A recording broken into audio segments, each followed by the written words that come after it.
And we're ready whenever you are, Mayor.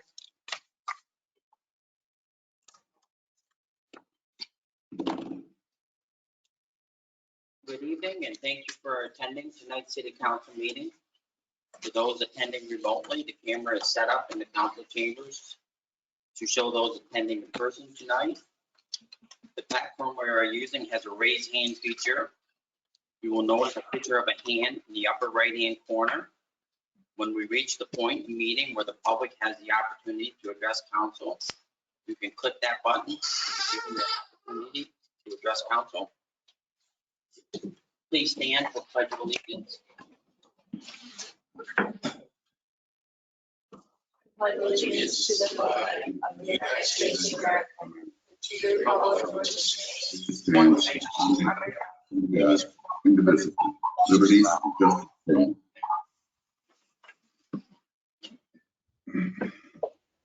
Kathy, would you please call the roll? Mayor Skelly, Here. Councilor Dilaba, Here. Councilor Fisher, Here. Councilor Kennedy, Here. Councilor Powers, Here. Councilor Reish, Here. Councilor Scarpelli, Here. quorum present. We have two presentations tonight from Comptroller Angela Gray.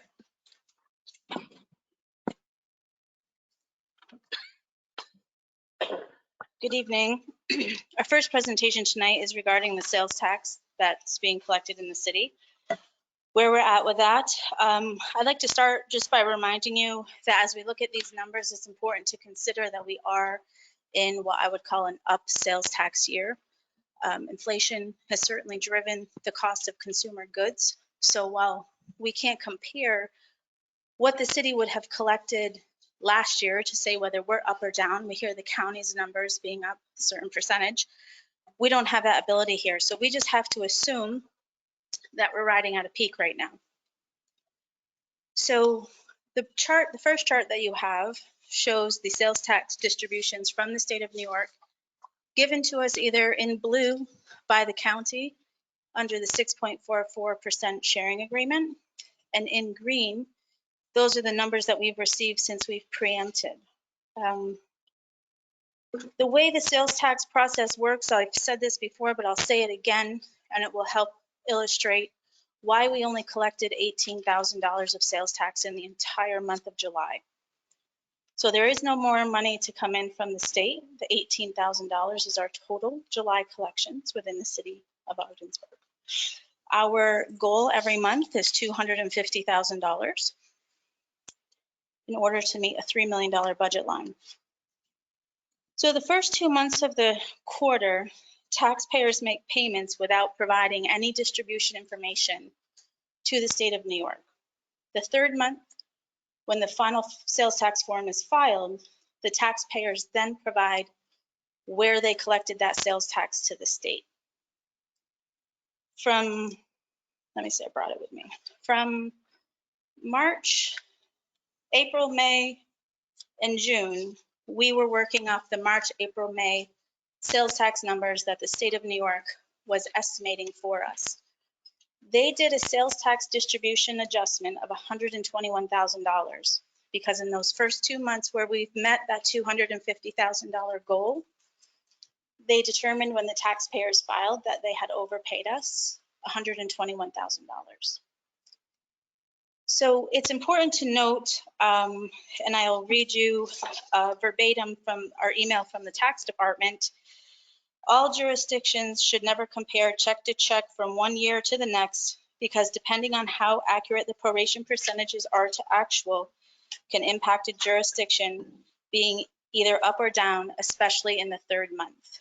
And the third month he's referring to is the third month of collection. So as you can see in summary, we've collected $1.6 million of our $3 million budget at the end of 7 months, not 6. So if we were to take the next chart, and the question always is, will we make the $3 million number? Will we be over? Will we be under? And there's many numbers put out for that. Early on, when we were in the early process of trying to determine this, it was hopeful that we would end close to $4 million if we received the extra penny. we only received a half a penny of that home rule legislation. And so with that being said, though, there was we thought we would be 11% of the county's total collection. We're not hitting that mark. So trying to predict where we are budgetarily in sales tax is a challenge, just because there is no precedent prior to 1999, or since 1999 rather.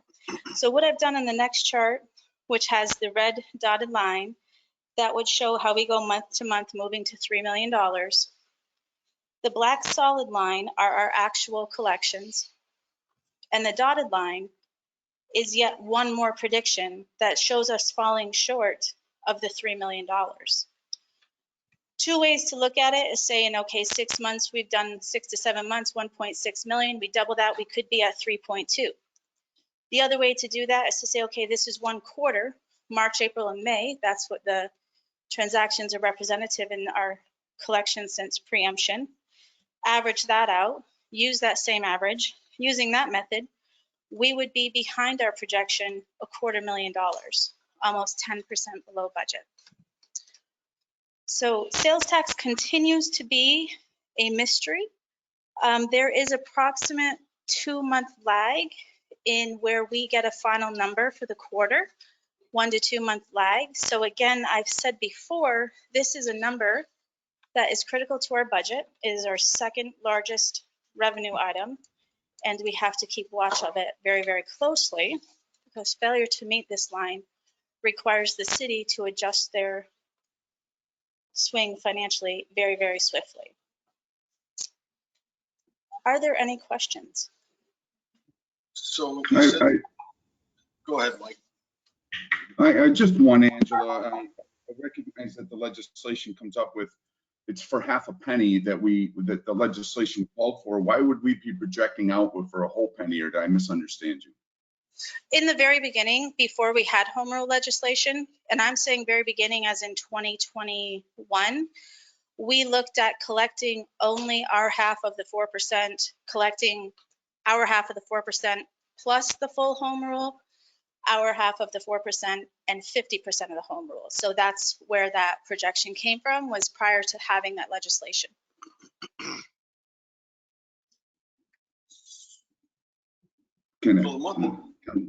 Chickens before they hatch. But. No, we didn't count any chickens before we hatched. 2 months ago, you all said that I predicted sales tax way too low. We were going to be closer to $4 million. We predicted the chickens to hatch exactly what they're hatching, which is somewhere in the amount of $3 million. We'll keep our fingers crossed that we'll have good summer sales, we'll have good holiday sales, and we'll make $3 million. But the whole point here is we needed the full 1% to be able to keep moving at a rate of spending that we're doing now. We didn't get it. We only got a half. This is the money that we're making. This is reality. So we can hope. So out of seeing that we have, I mean, what is it, July 25th? We have a couple of more days. There won't be any more record of any sales tax after this week in the city. Anything coming out of the Seaway Festival coffers potentially for any additional sales tax. And more importantly, let's all hope for a good, strong holiday season. So July 12th is the only payment we were entitled to as far as the distribution from the state of New York. Our next distribution will be August 4th, which covers in part the month of July and the month of June. August 12th will be a June payment, a payment that represents June sales. So right now we're working in the sales tax quarter of June, July, August. That money is due in total by taxpayers that collect sales tax to the state of New York on September 20th. So we still won't know until October what the impact of this sales tax quarter is. Very good. Thank you. You're welcome. So that July number is just what we got paid for. So Yeah, it's really important to note that this chart that we're looking at are actual bank deposits, if you will, of sales tax that has been sent from the state tax department. It's not indicative of what year, what month it was earned, what month it becomes revenue to the city. It's solely based on the cash flow, the incoming cash flow from the state of New York. So the August payment from the state of New York is going to include June and July, you said. What about May? Is there going to be any more in May on that? May is closed out. May got closed out with the July deposit. And so August will be in part June and in part July. So keep in mind, as we're considering drawing from the fund balance tonight and other projects we've already done, potentially $250,000 will need to come to that to balance the remainder of this year's budget if we fall short in the sales tax. I mean, that's where we'll have to take it from. Or we have to start taking some action out of curtail spending in some areas to be able to have that. I mean, we just need to pay attention. I think probably the following through the next quarter, is prudent, but just understanding now, and don't try to dissect too much what month it'll be in. Just how we report it to you is basically how we get it. So for this month, so you'll get August will be some of this month back. September will be some of this month back. You'll get 12 months of sales tax reporting. That's what you'll get when this is all said and done. So that could be next March. no, we'll get money every month as we move through it. You'll know what your money is. We'll know a full calendar sales tax cycle, if you will, Next March. in May of In next May year. of next year. Mhm. Yeah, it's a long process. Taxpayers report, depending on how big you are, within 22 days, every month, every 3 months, and some report annually. The annual reporters are not due to the state until March 20th. That's not a lot, but yeah, I think we're kind of right on the money. No pun intended. Well, we did some conservative budgeting. I know there was a lot of discussion around it, but it was 4.7, cutting that line item in the budget, 1.7 million. And a lot went into that number. Right. I'm always asking you these specific questions about sales tax collection. So I got another one for you tonight. Sure. So, and this is regards to the Canadian effect, pretty much with the shipping companies. So I'm wondering, like, let's say you're a UPS store or a FedEx store or something located in Ogdensburg. Somebody has something shipped to Ogdensburg, and under that New York state law now where the sales tax, does that go to our Ogdensburg? Would that be an Ogdensburg address that we would collect the sales tax from them? Because if they're shipping it to, say, FedEx. then it's It should be, yes, because the goods and the shipping are taxable in New York, and the taxability is based upon destination. So if I'm in, New York City, shipping something to a Canadian here, they're shipping it to a 13669 in the city zip code. In theory, that should be on their sales tax form attributable to Ogdensburg city jurisdiction. Thank you. You're welcome. We needed the full winners.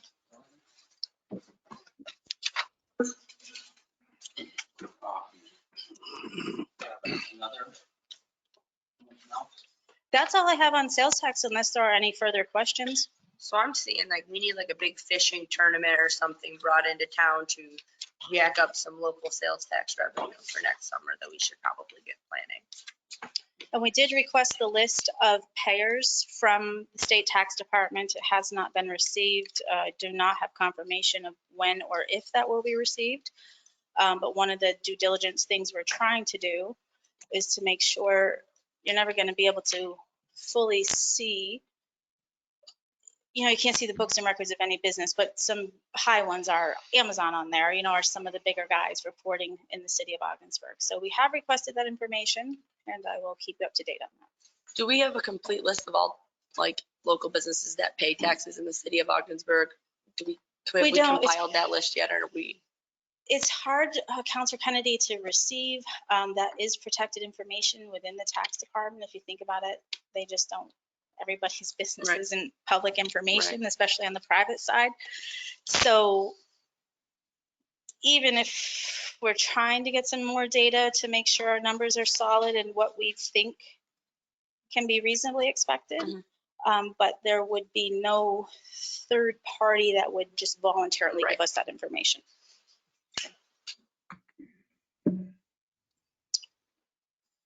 Okay, so our next presentation is the mid-year budget review. I did provide to council the 6-month financial statements of the general fund, water fund, and sewer fund. I don't want to spend too much time on these. We're going to pretty much discuss some of the high points when we discuss the budget adjustments.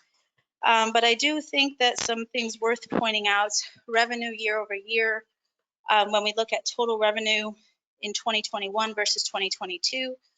Our revenue is down $1.1 million. Half of 550,000 of that is our real property tax, which was a budgeted decrease. Sales tax is $653,000 of that money. So we've collected on an accrual basis, so this will not match your chart, $1.6 million. And last year at this time, we were at $2.2 million. So What was the revenue decrease with the tax cut for this year's budget? 557,000. Otherwise, expenses with barring a few differences are charting to where we would expect them. If there's some that have been expended more than 50%, some of that is timing, and I don't know in your review if you have any specific questions on this. I will also tell you revenue in the water fund and the sewer fund. Metered water sales have a decrease in revenue of 73,000. That's in the water fund, and metered sewer rents have a decrease of 74,000. We did have the prison close in the city of Ogdensburg. So are there any questions on your review of these? So It's 1.1 million for the In the general wastewater. fund? Nope, general fund is 1.1 million, just the general fund. No, I'm just saying we still have to make a payment every year now for 1.2 million. Yes, the full final amount, we're closing on the second part at the end of the year, so we only have a closure on the first 20 million. We'll be closing on the rest of that December timeframe, I believe, so that payment is expected to be over $1 million a year out of the sewer fund. And we're already losing money. Revenue. Correct. It will be a discussion that we have in very granular detail when we go over the sewer budget coming up. when I'm looking at the budget report Yes, and looking at this page right here, budget report. does it say by department code or by Yes. expense? Okay, I'm on that same page. Okay, so I go down to the original total budget and the current total budget. Correct. And the difference between those two numbers is $949,700. Correct. And that's with the modifications. That is without the modification. What that is the encumbrance for the fire truck last year. So that will be encumbered in your 2021 financial statements, meaning it was a budgeted expenditure in 2021 that for all intents and purposes didn't get spent in 2021. The obligation came out of 2022. So we recorded that encumbrance as part of the budget to increase the expense line on the fire department. So that's the only difference in that budget, was the encumbering of the fire truck. And that was the cost. $949,700, yes. And that was I'm sorry, that was allocated for the fire truck in 2021? That is correct, yes. You had a council resolution for that. And how much did the FRP give us for that? 100%, $949,700.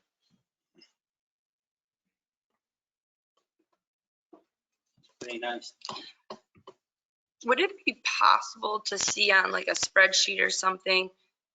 Because I'm looking at the increase in cost for police and fire, what it would look like, because like on overtime and things like that, what the manpower cost versus what we've spent on overtime. Do you know what I'm saying? Like if we've spent fifth man $170,000 on fifth man coverage for the fire department, what would that look like if we would have had additional firemen versus what it would look like if we had additional police officers to not be expending and mandating the overtime? What would that look like for us? Sure. The results of this. Couldn't you just take the salaries and look at them as compared to we the can give line with health insurance Yeah. and retirement? I've given you the numbers on a couple of occasions. I can resend them to you. We don't have a lot of time to do a lot more analysis on things we've done a bunch of times, but the average firefighter is costing $150,000 per year. So you can take a look at the overtime we're spending and say it's It's the equivalent of one person. One person won't help the fire department's overtime situation. If you're going to increase the staffing of the fire department, you'd need to increase 401 for I each. mean, we're paying additional hazard pay, look at fifth man I do coverage, now. look at the payouts, overtime accruals, payout over $200 that they're rolling over. I mean, $444,000 is a lot of money. That's 600,000 is what it would cost you for 4 people to Right. add 4. So one each. So 3 would be 600,000. covered under the 444,000. I'm just saying, we're spending money. No, you're trying to make a case that it's not anything rational with the numbers because you've been given the numbers. You know don't what have the the rough outside. ability to judge what my I case is do I'm actually. making. I do.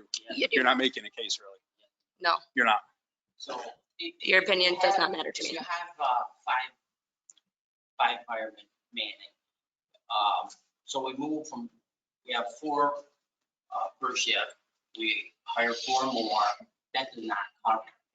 You're at 5, but they work 121 days. They have days off, and. Council approved now a you're budget. up to 28, you're probably up to 32 firemen to cover that. Council approved a budget that afforded a staffing of a minimum of 3 people without significant overtime. We were struggling to maintain 4 using the overtime budget and staying fairly well within it. When council made a decision to let the minimum staffing go to 5, you, Councilor Kennedy, did that. I agree. I think they should be at 5. Without any I'm just indication of saying. how you'd pay for it. Now you want to know how come it's costing so much money.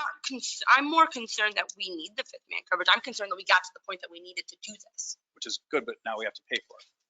Right, which is You have fine. to have 32 firemen. So during the budget, I'm glad to hear you say that. during the budget hearings, we brought this up, the fact that 20 firemen would have saved the city $163,000. And Councilor Kennedy agreed with me. And that didn't happen. And now we're looking at, I'll bet you the overtime and hazard pay is going to be 600,000 this year. I mean, If you hire 4 people, it's 600,000 it would cost you. You still would have overtime. If you hire 4 people today, you put 5 people on each shift and you're maintaining a minimum staffing of 5. You're still going to have to let 2 people off on vacation. There's still unused comp time. People are going to get sick. People are going to get injured. You're still going to have the overtime. You're not going to get out of it incrementally. Hiring 1 person for a shift is not going to make the overtime evaporate. In fact, it won't be noticeable at all. I don't care what kind of numbers you put in front of yourself. If you spend 600,000, you're not making that overtime budget go away. but you're increasing public safety by having more men. Listen, Dan, we can say that's a byline now. Now we're talking about money, which is a conversation I know some of you don't want to have because you don't have answers where money's coming from. Conversation before when we signed the contract, we were shooting for 20. Where's the money When coming we from? ran the numbers, we went to 24. Okay, and so that was to provide EMT and everything else. But we don't have the money now. Well, That was your not- biggest revenue source. Did you? It wouldn't have mattered. You can turn that back, not too long from now, so You then can you turn can it back, yeah. kick it up 20%. So, can't wait. Are you suggesting we do that? No, I'm sure you're How are going you to. gonna do these projects? How are you gonna pay for the Reddick project and the sewage pump station and all the other neglect over the decades? It's a whole conversation, Mike, about bonding money and things like that. You got, Well, You we're gotta gonna go in pay. debt more. So give me the last 12 years. Tell me, how do we do it? What How are we gonna what cut actually corners what and actually pay is the occurring costs? now? What remedy is really taking place now? $949,700 comes out of a truck that was in the budget in 2021. A brief explanation of that would have cleared up a little bit of misconception out there. But more importantly, we're using that money now for salaries, correct? So No. Well, we we're wouldn't have got the No, money we're from, not we wouldn't using have got the that money from a Mike had we have not 949,000 listened to the salaries. final restructuring board. And seeing that we did, that's why we got the fire truck. So let's put it out there for what it's worth. now. That's how we got it. you talk what? The FRB report was a nice reset for the city. And we asked for that for the state. It took them about 3 years to get to us. And in the meantime, we're making a lot of cuts and we're paying back a lot of bills. We paid back over 50% of our bills No, you didn't. while we increased. You didn't pay the county anything and you didn't Yes, we pay did. anything. Yes, we did. No, you $89,000 Sure we did. for uncollected taxes. Sure You we didn't pay that. You didn't pay it all the previous years. It got up to 825,000. That's being paid now. We're paying. It's not funny. It's money gone that you didn't pay. You're taking issues. No. For.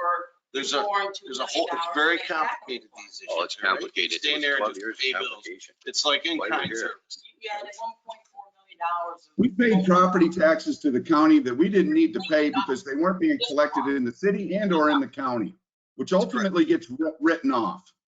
Okay, just like the cheese plant got written off, right? And we had all kinds of money coming in, 1.2 million. That's not property. No, it's That money. was a we got lawsuit. from the attorney's That was fees. a Why- lawsuit. That's all we got back. You guys wasted $350,000 giving Apples and oranges. the school and those taxes on the cheese plant and $100,000 to the county. Because you wouldn't take the property over. You could have taken that cheese plant over and you could have protected the No, we property couldn't. and the city interest. It was tied up in the courts. You let it ride for 10 years. So, You spent let it ride. $350,000. Okay, trust me, we wanted to get it. What, tonight we're spending $870,000. Wanted a cheese plant down too. We're taking that down. You borrowed $2 million for the flood damage at city docks. We're getting reimbursed $550,000. You've been playing with this phony money. You took money from the water fund, the sewer fund. A lot paid less than you. pensions. You paid pensions. A lot less than you. How We'll much- we'll what did see. we pay? You With guys your are over $50 million wastewater treatment plant. Hopefully So- Houston's paying the big chunk. And everybody out there that's in Houston. And we're gonna do something. We have to. We're gonna do We gotta something. tell everybody build an outhouse. Sorry. You know, I mean, really, we need these projects, okay? And yes, we do need to pay for them, okay? And you But- need the matching funds. You So where does it don't come afford from? We these You're need gonna play the matching shell funds game like you and played for in-kind years? service. We need a lot of things. And You needed a forensic audit way back. Moody's was on I your welcome a shelf. forensic audit right now. So do I. I'd love one. I'll second that. Let's do it. So you do No, I want- realize. I want the you need last 4 years. Let's do it. 32 firefighters, keep 5. No, you don't. Well, what's your number? I think 24 was the number. that we How do you agreed to. figure? And not only that, but the fire department offered to take that out of the contract where only one person can go on vacation at a time, not 2, which was mentioned this evening. So, and you guys turned it down. So, Oh, So we have to hire 8 firefighters now. you gotta hire 8. They have to hire 8 at 150,000 apiece. it's about management. It's about management. Managing. the fire department. We Sort of- made strides. Sort of tie the hands up on that with that 6-year contract, don't you think? You don't? You're for No. public safety. Why are you against Why? paid firefighters and volunteer fighters? Now, hybrid, we had it before.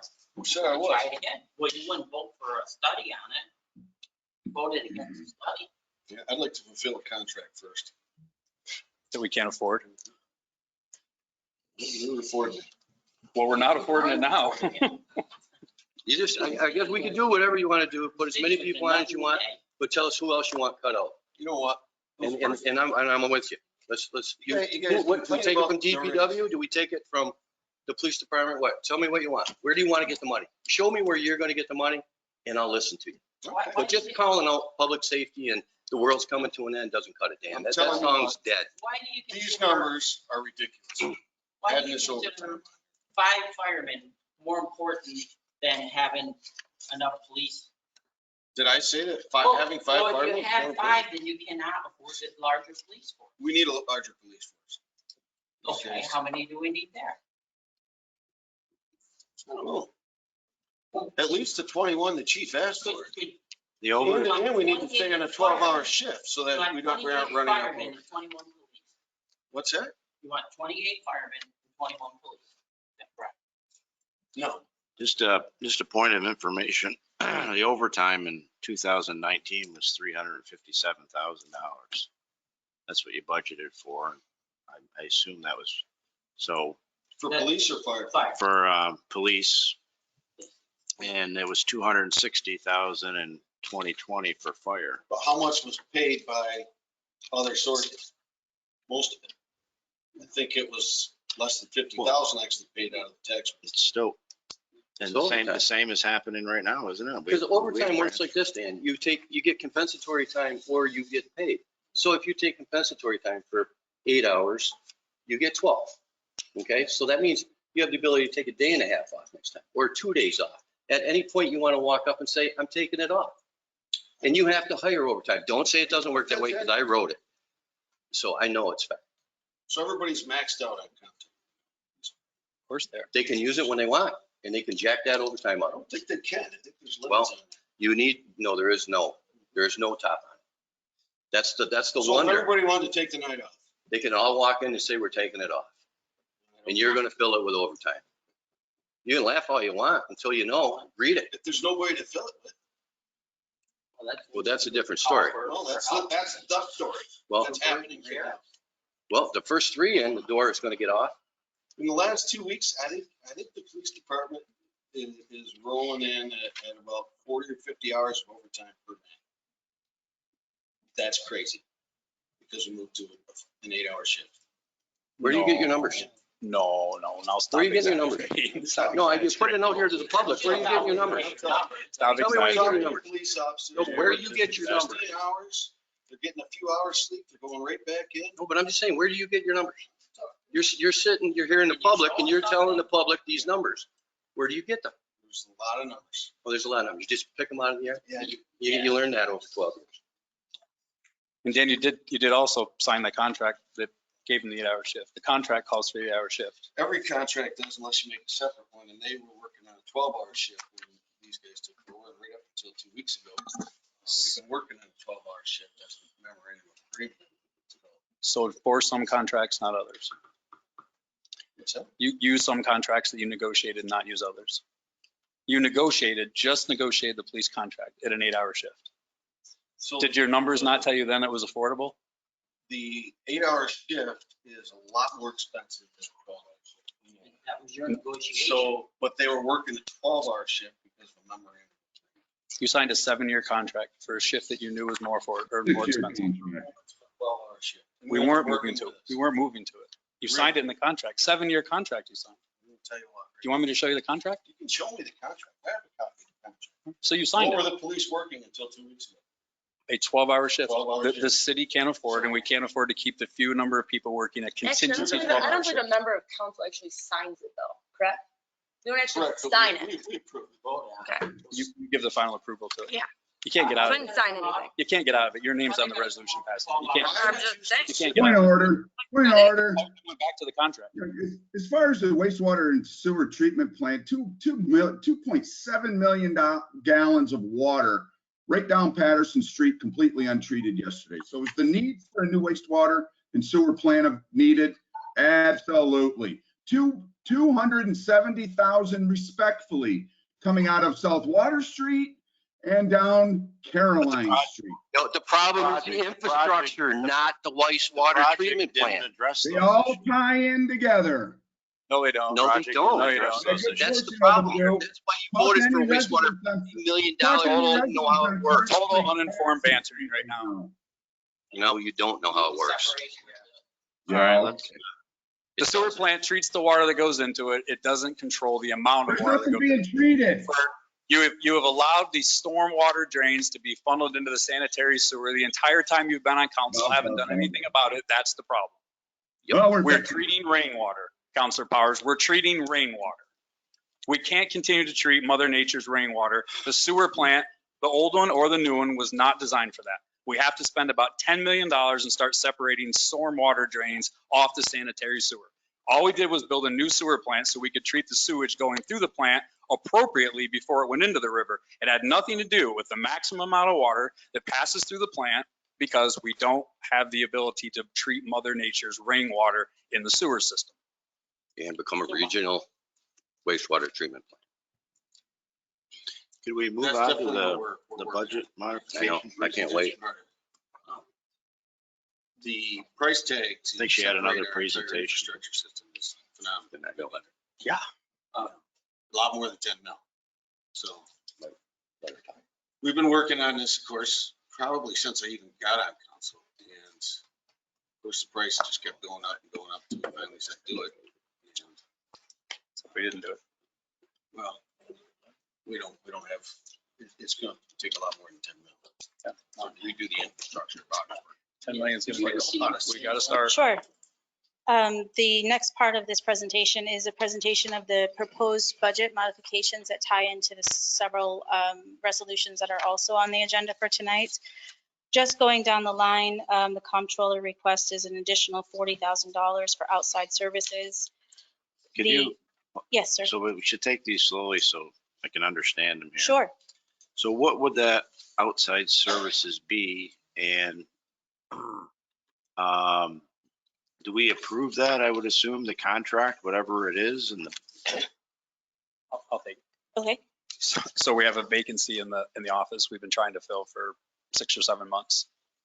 So Gray and Gray is taking up and providing the service to Oh, support. okay. Yeah. We have a vacancy. I thought you were, okay. So yeah, you hired somebody or? Trying, just haven't until we've exhausted all the civil services. We're working now to appoint somebody provisionally.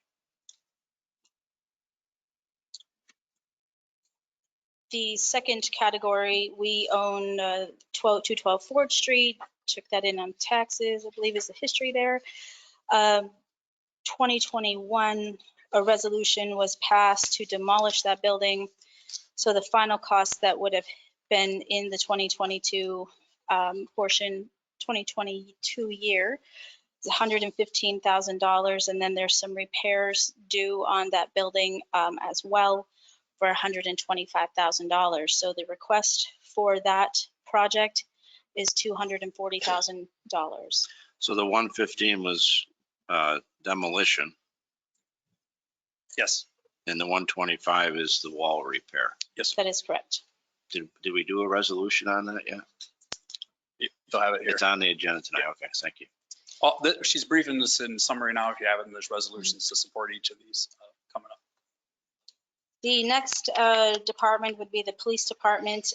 Just looking at the numbers provided by the chief, if I do straight math by the number of average overtime hours per month per officer, it mathematically comes to about 40 to 45 overtime hours, whether it be comp time or paid time per officer. That's a monthly average.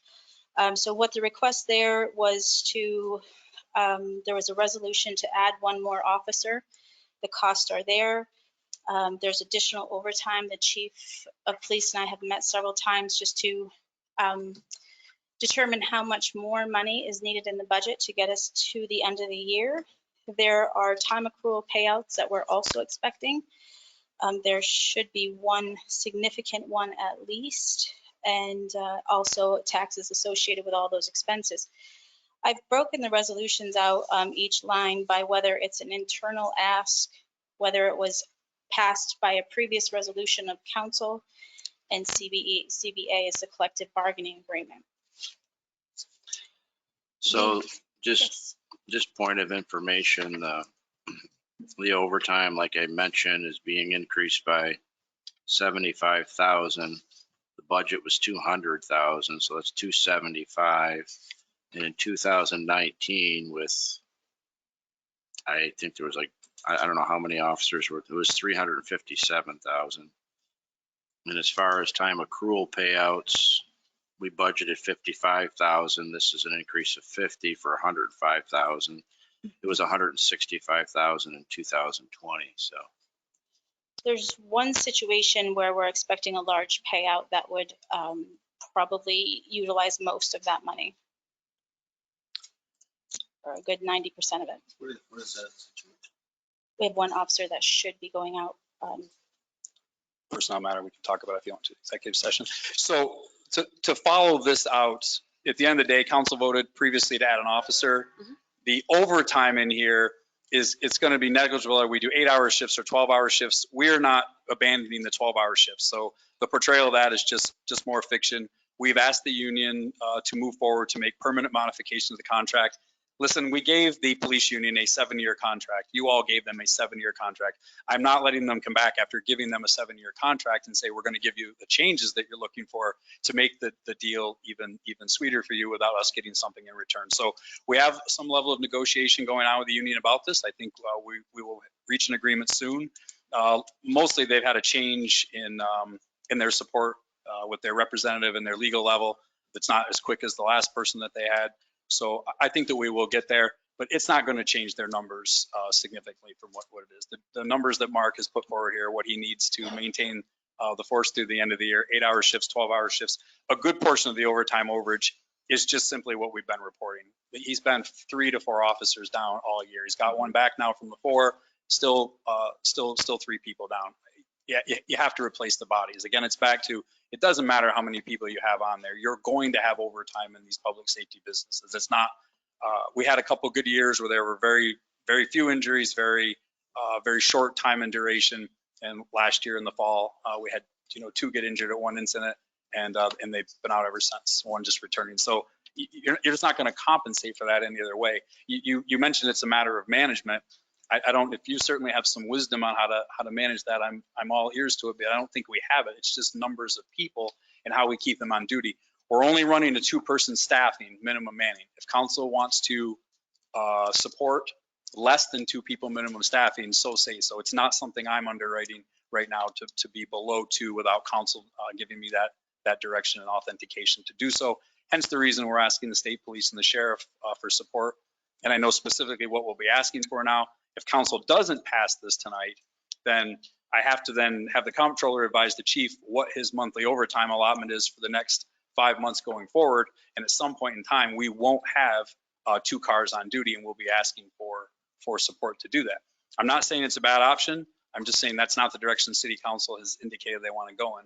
But we need to have that discussion tonight, because continuing to spend more and more money because we have it in a fund balance. I mean, I only could ask all of you, what if we weren't sitting on $4 million in the fund balance right now? What would we be doing? So at some point, we just have to recognize the wants are far and away surpassing the resources that we have to do them.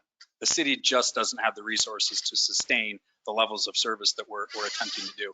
I know there's people on this dais that don't want to accept that. It's nice to say we want more of this and more of that. How are we going to pay for it? That's just the question now. We can't keep trying to escape it. Sooner or later, we've all got to recognize our ultimate job is to figure out how to pay for things once we decide what we want. Can we get an overtime update monthly for our public safety departments? Sure. What is the hourly rate of the Go, Richard. consultant on, for the comptrollers? I just missed it. I don't know if it, the hourly rate or I is didn't it, state it. It Oh. depends on what staff member in my office is working on it. So Okay. we try to do the work at the lowest possible level.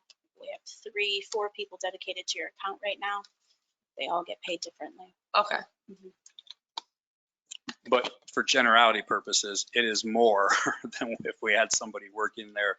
If we can recruit staff to work in there, it definitely is more. And it's an area that there's an absolute premium right now for attracting those types of employees.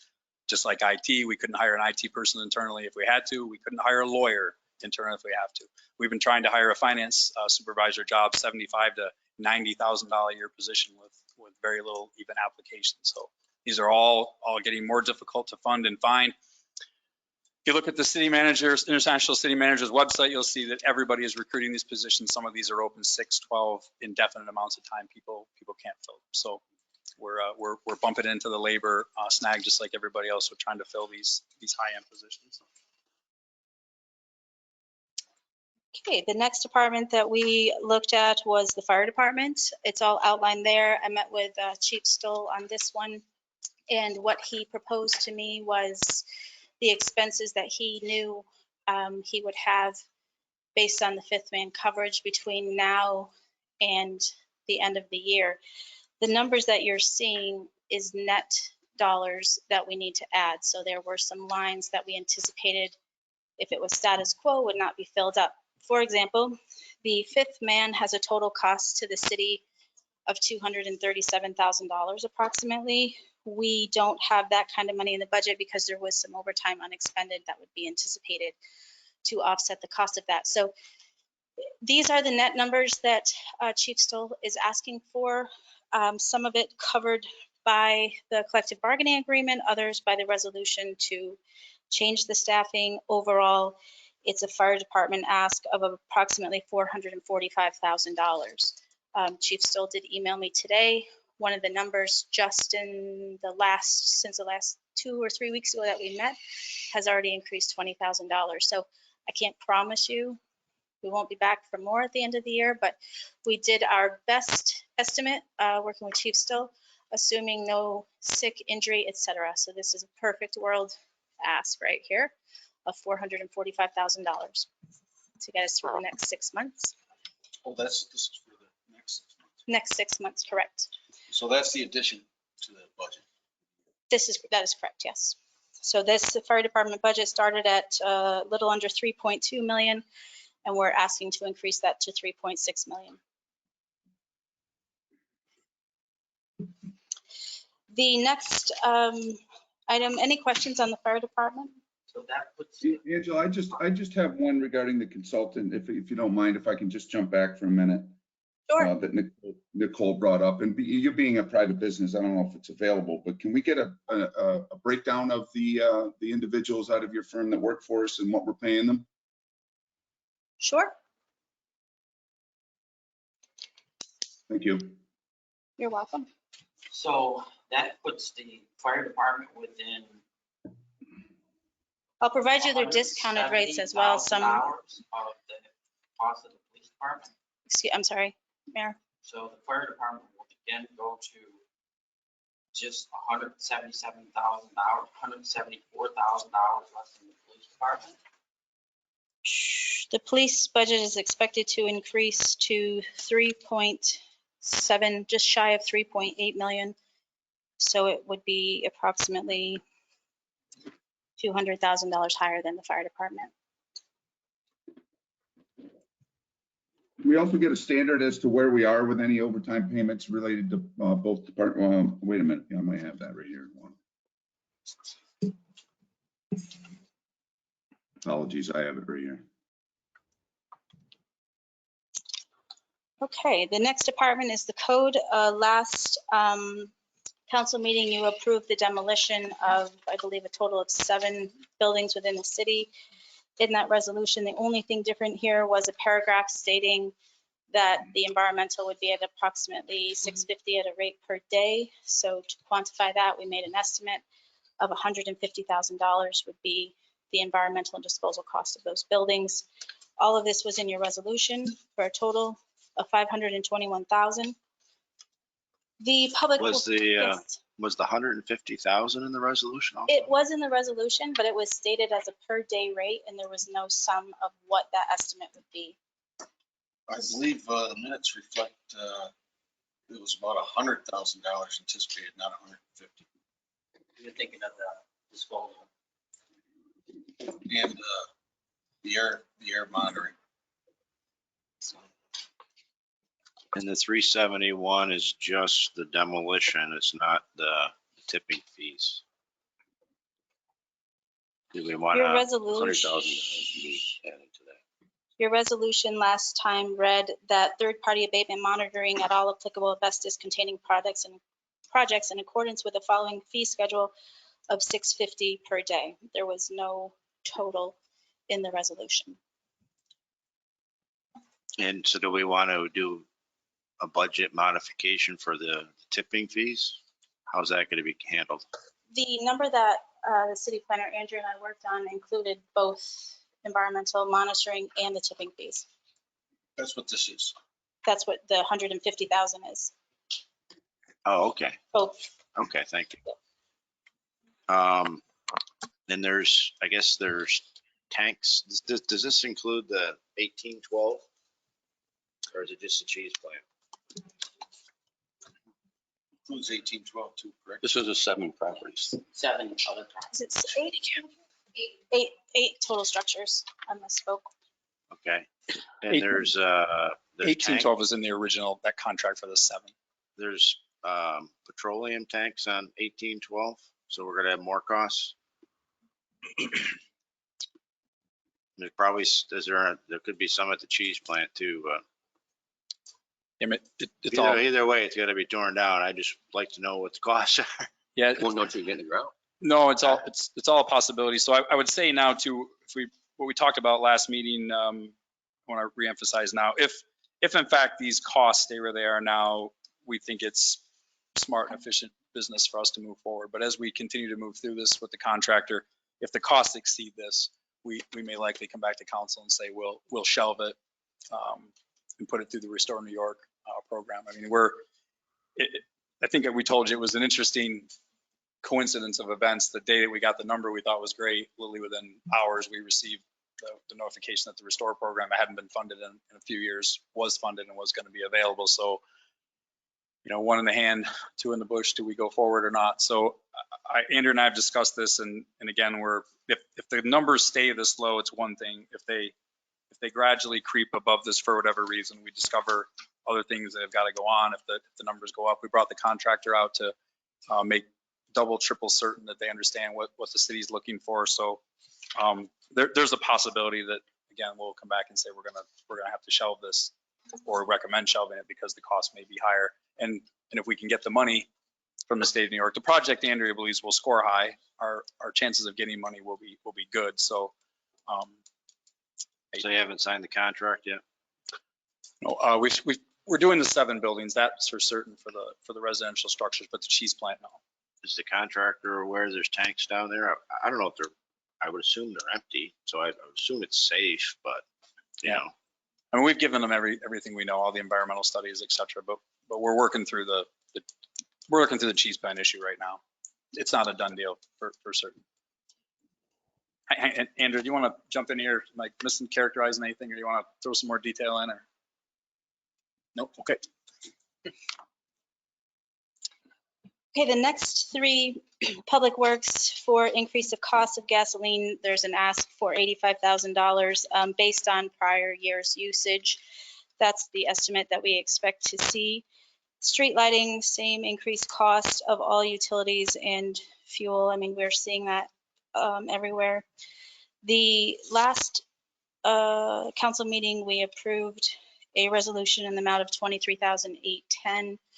20,000 was budgeted for that project, so we put 3,810 on there just to bring that to equal the contract. And then any questions on those 3? Pretty.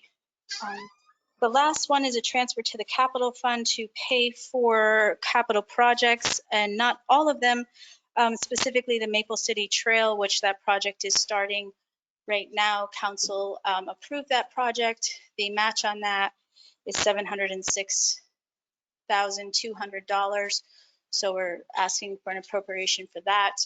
And the last is a FEMA grant that's been open for a while that we're getting ready to close out. And the city's match on that is estimated to be $110,995 for a total of capital projects of $817,000. So in summary, we're asking to appropriate $2.3 million of the fund balance. Broken out, 1.7 of that comes from previous council resolutions. Almost $300,000 of that comes from the agreements on under collective bargaining, and the additional monies is departmental asks for increased costs, new projects, etc. So that is how we break that down.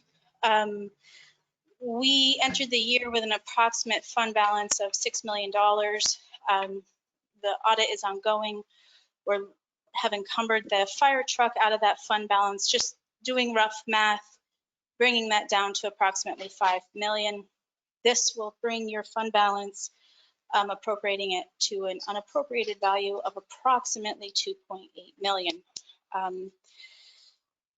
That is very close to the recommended minimum fund balance based on your revenue size, a little bit north of that, but again, approaching that limit. So any questions? It's a nice break. But we don't, Thank you. is that so with the audit's going right now, It is, yes. and you're counting the 2021 fund balance as well? The unaudited number was approximately $6 million, yes. Of the complete fund balance, there's portions of that fund balance that are appropriated, meaning reserved for different reasons. We've already in our budget in the 2022 have appropriated 73,000 of that. This is in addition to the original appropriation in the original budget.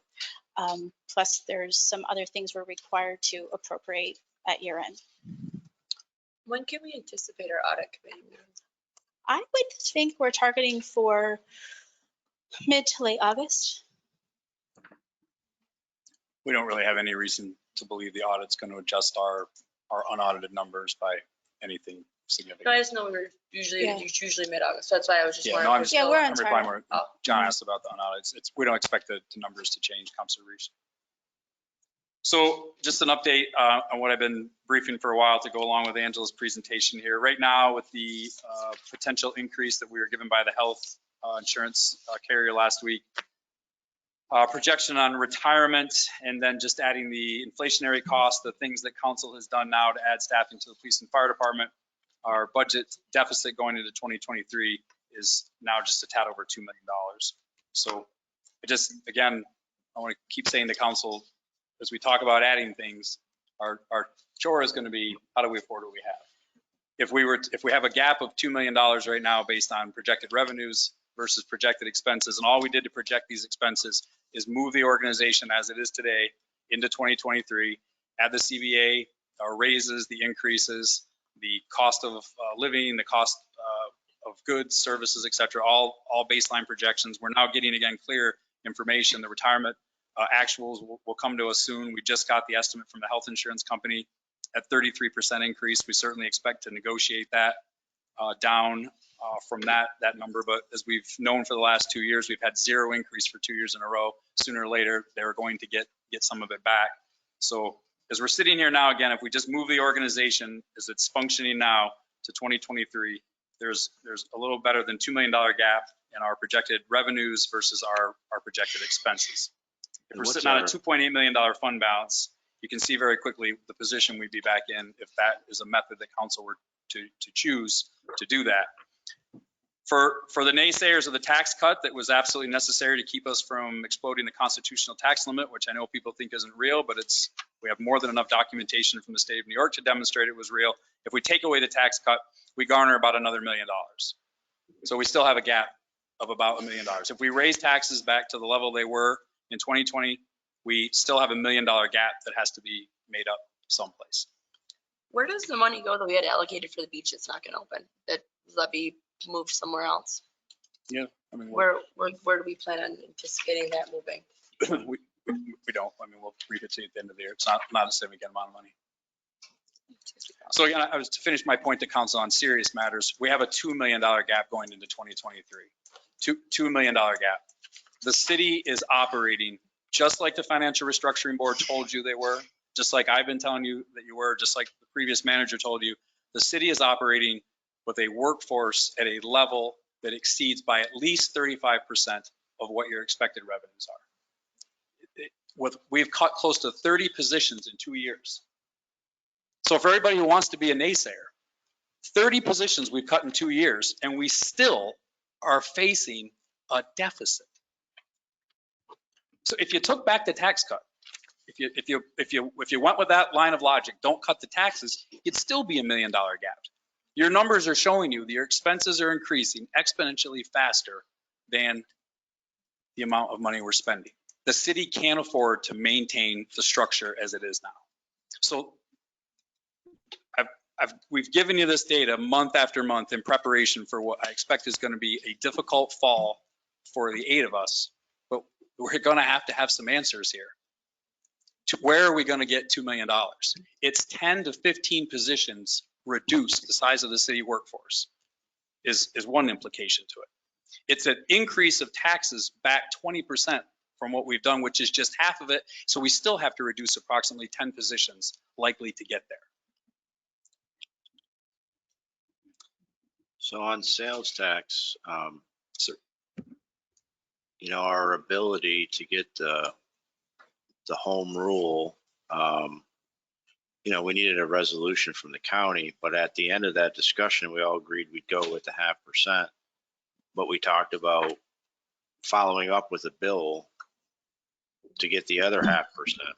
Is that being worked on at all? Or I don't think it's realistic, because I think you need county. You need a letter from them saying that they want to give up that 0.5%. Yeah, that's right. And that's never going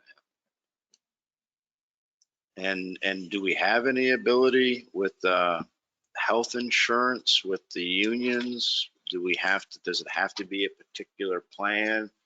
Does it have to be a particular company, or are there options that you're looking at? So we've been looking at all the options. We are locked into contracts. We certainly can and will have to likely approach the unions to make some modifications to that. But I mean, I don't expect them to be any more open to that, especially again, as we've heard time and time again, these contracts were all signed, and everybody wants to abide by them. So we've looked at every option, which includes Council Reach going back to what likely would save us some money, which is the way we used to do it, which is the way most municipalities do it, self-pay. So you save the administrative cost.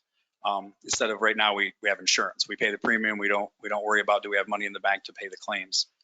We have at least 2 situations that go on in the city that are what we call very high claimants, somewhat unpredictable.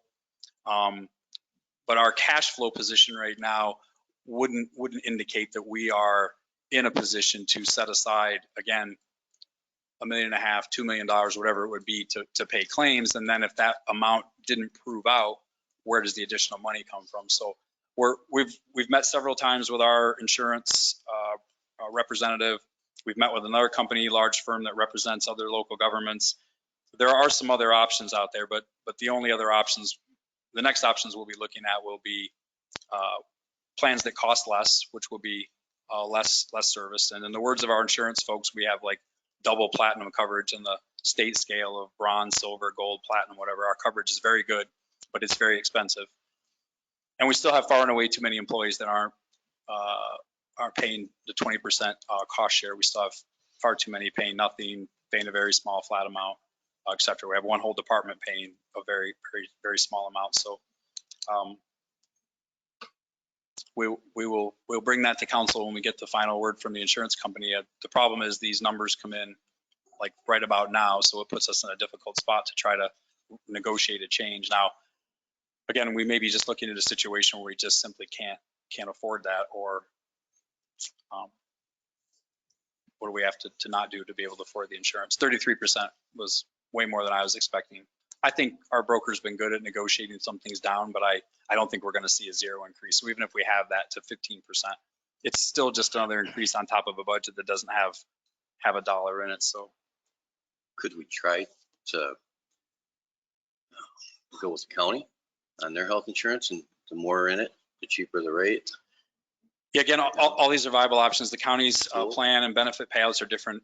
Again, our bargaining unit contracts it's one of the areas that's very specific in all of them about what we can change, what we can't change. All would be subject to negotiation. To be honest about any of these things, there has to be a realization of 7 people on this dais so that the message is the same to the unions and the people of this city. There's no BS coming here. We don't have the money. You can't have all the people and all the perks. Heard me say it 100 times. There's not the money here for it.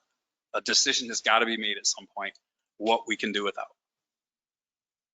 We'll get a chance to front this very soon. I'm going to give you the budget rough at least a month ahead of when it normally is, if I can get it to you sooner, so you can see where the numbers are. $2 million in a $12 million general fund budget is a lot of money to try to figure out how we're going to do without it, and it's a lot of positions. And we don't have any windfall of retirements coming where a buyout program like we used a couple of years ago is gonna yield non-straight layoff cuts.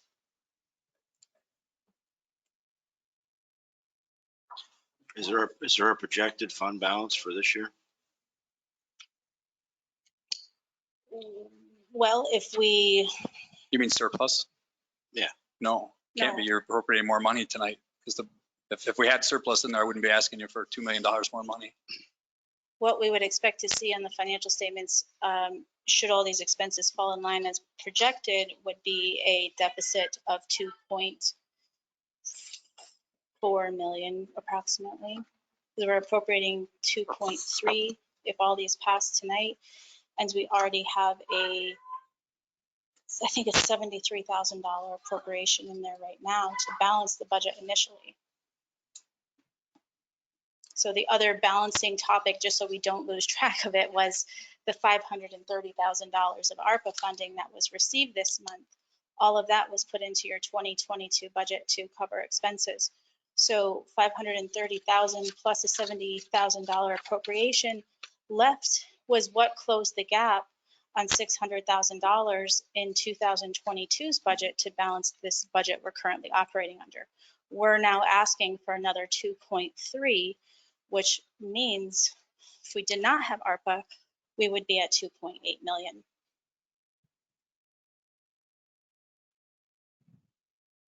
of a deficit. So the departments are very spending, I mean, I don't see excess. The budget was done very slim. There wasn't any cushion in there to begin with, certainly. So there's a very, very tiny contingency in there, but increase of costs more than eat that up. So that's what I would predict to see. If there's savings to be had between now and the end of the year, we'll certainly capitalize on that to reduce that deficit amount. Well, there's positions that were budgeted that haven't been filled yet. There's not many. There are, I think 1, 2. What are they? The planning department, and there's one in the comptroller's office. But our office is filling that, so I wouldn't consider that a savings. Work has to be done. Correct. Oh, thank you. Thank you. We do not have any proclamations tonight this evening. We have 2 public hearings. The first public hearing is regarding an ordinance amending chapter 189 entitled Streets and Sidewalks of the Code of the City of Ogdensburg. It is going to be bill number 61. And I will open that public hearing right now. Anyone attending would like to speak, just be down, you have 5 minutes.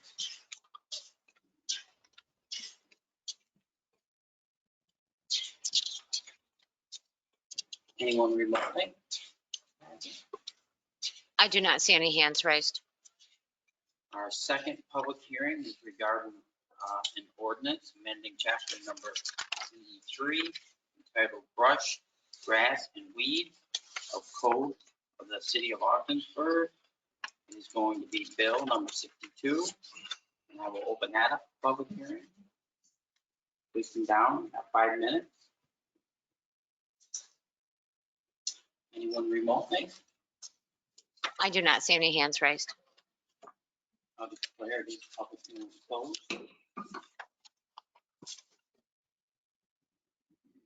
So this brings us to public appearance. At this time, anyone attending in person would like to address council, please come down to the podium. You have 5 minutes.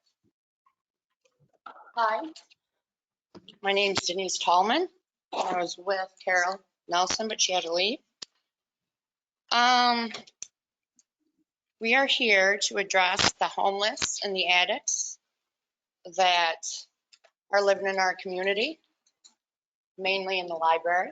They were in the Maple City Trail, living in tents. Somebody took the knife, scissors, whatever, cut their tents down. I talked to a resident on Lake Street, and so they woke up and they were living in the yard. Carol wanted me to start out saying, where do you go when you have nowhere to go and you have become homeless? And she wanted me to pass these out, which I will. So I talked to Mark Waterhouse, and he's the operations manager at Trans Living Services of Northern New York, and his office is out of Watertown. Then there's Step by Step Dave Baines, which is here, but you have to be diagnosed with a mental disorder. People are not educated on addicts nor homelessness. You can walk up to the people in the park and talk to them. And I know for a fact that Mike Bouchard wakes up, this Amanda that's living in a dumpster, and took her stuff and dumped them in your parking lot to get some attention over here. And to bring awareness over here so people are aware.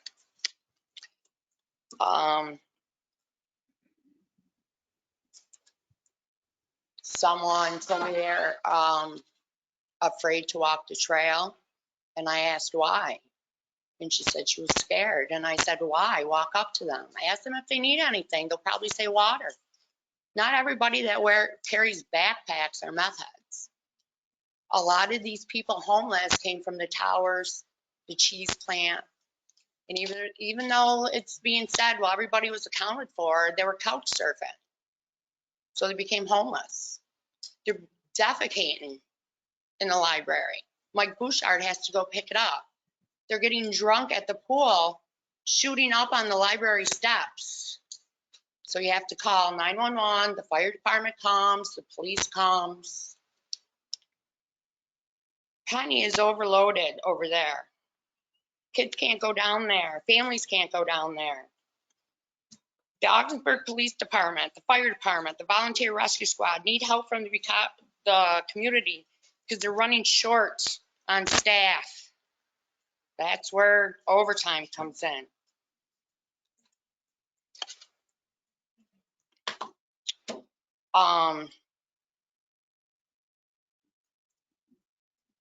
Mental disorder and clinical depression, anxiety disorder, bipolar is running rampant on our streets. Public safety is out of control in Ogdensburg. People are afraid to go to some areas in Ogdensburg. Business are losing money. We as a community need to step up and help Ogdensburg. We need to get education out there. We need to help these people. They're calling over to social service and they're making appointments. The problem is they have no place, they don't have no means to get over there.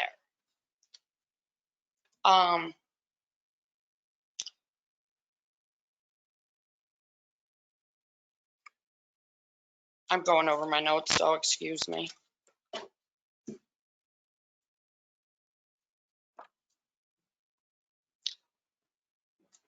I believe that as, I thought I was well more prepared to this.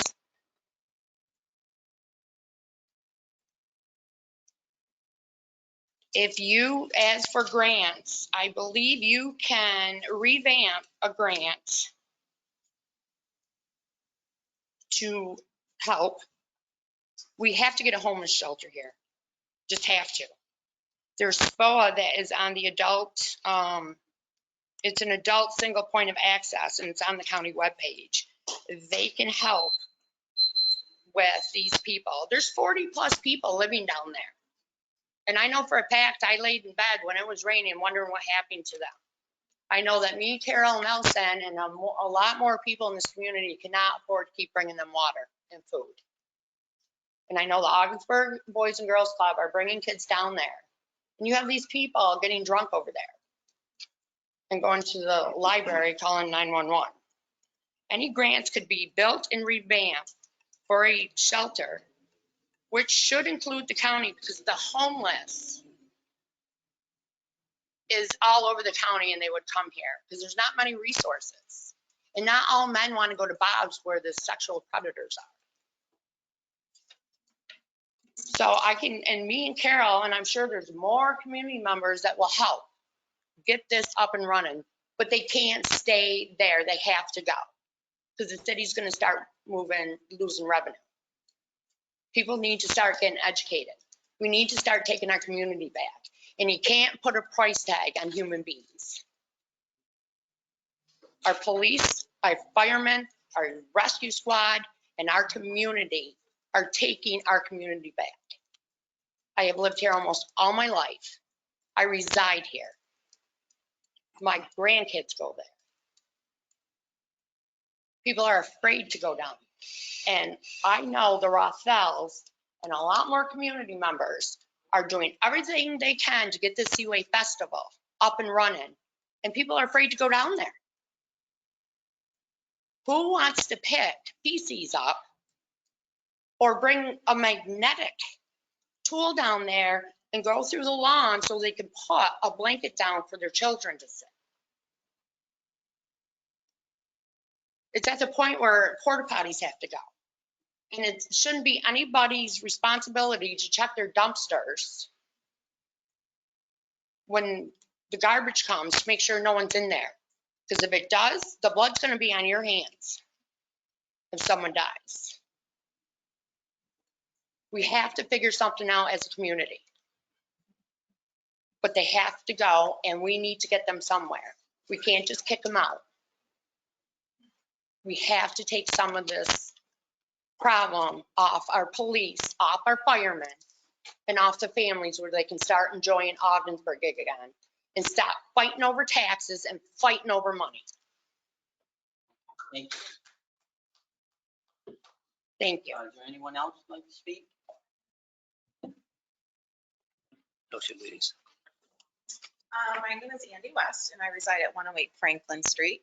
And what has brought me here tonight is I am frustrated and sick to my stomach watching my home be destroyed by the sewage water that is coming into my home. So my husband and I bought our home in 2004.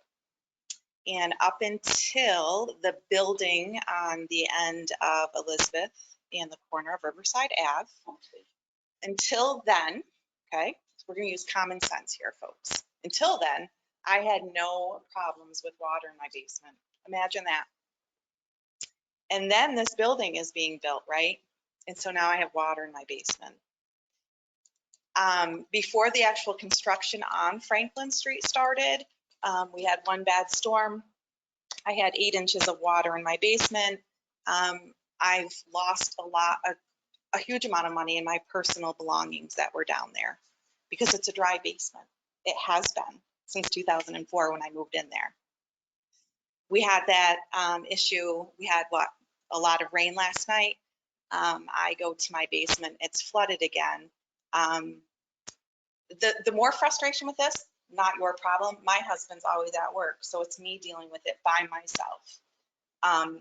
So now the problem is I'm being told that this new building, this situation with Hubleton has absolutely nothing to do with the water in my basement. And I'm telling you, I'm asking for you to use common sense and say, for 16 years, they had no water in their basement. And now this project has started and I am losing thousands and thousands of dollars and paying lots of money to have somebody come in and sub pump my basement out and to push through something to unblock, right? So I'm sitting here looking at my watch because I have to keep sub pumping my basement out because I couldn't get anybody today to come and help me.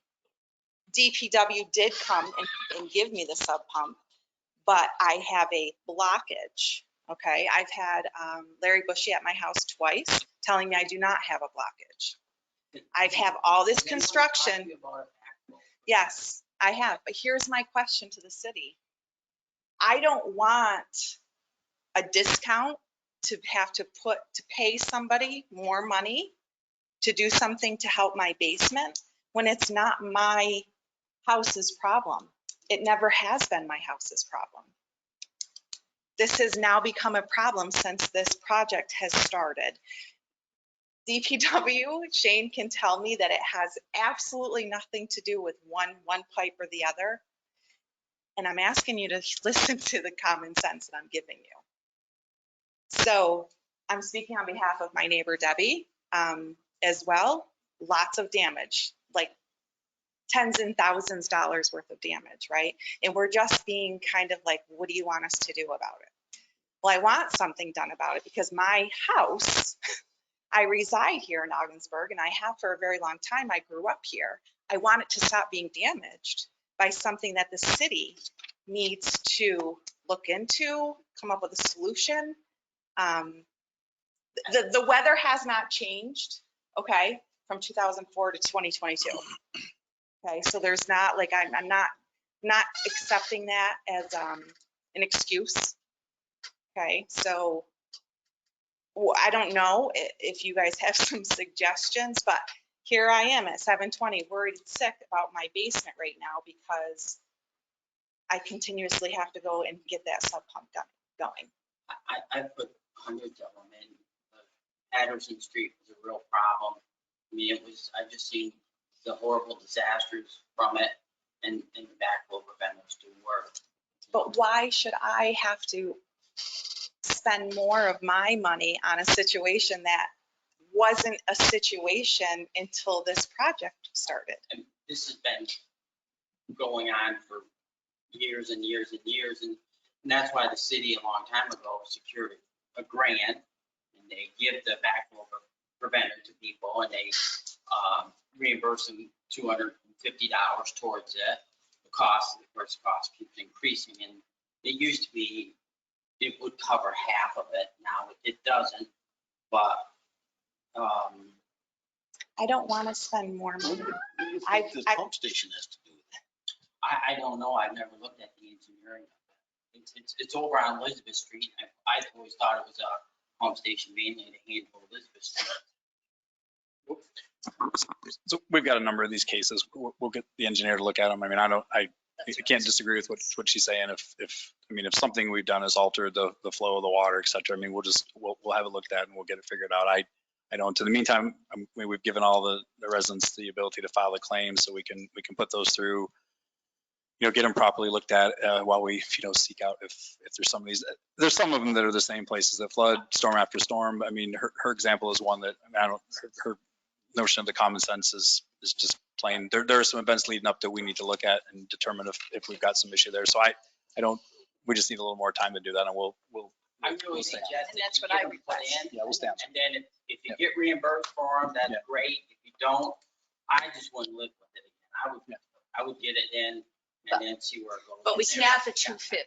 Right. I'm Understood. Debbie McDonald, 112 Franklin Street, so thousands and thousands of dollars. Yeah, And understood. the hardest part about it is getting a contractor to come in to give me a quote. So May 19th, we had that flood. Right. I still don't have a contractor to give me that quote. Right. I have a $3,000 bill from the remediation company that's coming after me, and I'm not going to pay it because the city is responsible for this. Why 3 houses are getting flooded on one street and no one else All of a is? sudden, So all of a sudden. that's just, come on, guys. Your house doesn't get flooded, yours around the corner isn't. Why are our 3? So something's happening that the shit, excuse me, and, the leaves and, septic is coming up into our basements, and mine was finished. Yeah, I'm frustrated. of course, and I don't, and again, sadly enough, we've got some cases that this has been going on for years and we haven't figured out city or not. I mean, yours is one that's just cropped up. I will say there's, the last storm was, by a lot of accounts, a 50-year storm. It seemed like a bit of a fluke. So maybe that situation was that, but obviously now we've had the storm yesterday that wasn't an over-the-top storm. So anyway, we'll get the engineer team on it quickly to take a look at it. In the meantime, if you file the claim I started the claim Okay. May 19th. Yeah, okay. Kathy Jack All was right. really helpful, Yeah. but I can't complete it because I can't find a contractor to come in and give me quotes. All right. I asked Mike, I called Mayor Mike this morning, what can you do to help me? Yeah, all right. Don't they have a camera that runs down? the They line? did that. Oh, we do. We can camera, yeah. Shane, they were excellent today. No 4 guys, blockage. no breaks on my It part flows in, of my house. Yeah. the pressure of the storm water Yep. flows in. I'm telling you, there'll be a 4-inch line and it's unbelievable, the water. It's what we talked about just a little while ago. I mean, Mother Nature's water comes running through the system. It's just not set up. So Why the is it relief points are, happening Now, well, so okay. I mean, there's no, Like, I know, I hear. no, there's I know no you doubt hear something, me. there's I no hear doubt something's occurred. There's no doubt some transition the way the water's flowing there. I mean, without anything to look at in front of me, I can't predict, but I apologize if anybody has disputed that something recently has occurred. I don't think, I can't believe that was Shane's intent to dispute something. And it's not, listen, I am not, Yeah, I yeah. think Shane was amazing with Yeah, me yeah, today. yeah. I don't think we're disputing that. It's going to take us some time to figure it out though, because we got to figure out what the problem is. It likely isn't going to be simple. Hopefully, as the mayor described, if initially we can get a backflow preventer in, that will be a temporary fix. One of my concerns with some of these things is, again, we may have some issues that there's such pressure issues when these storms happen that it's only a matter of time before these backflow preventers, something fails, something happens, or again, the water's going somewhere. We've had manholes blow off in the street because the water's going to find a place to go.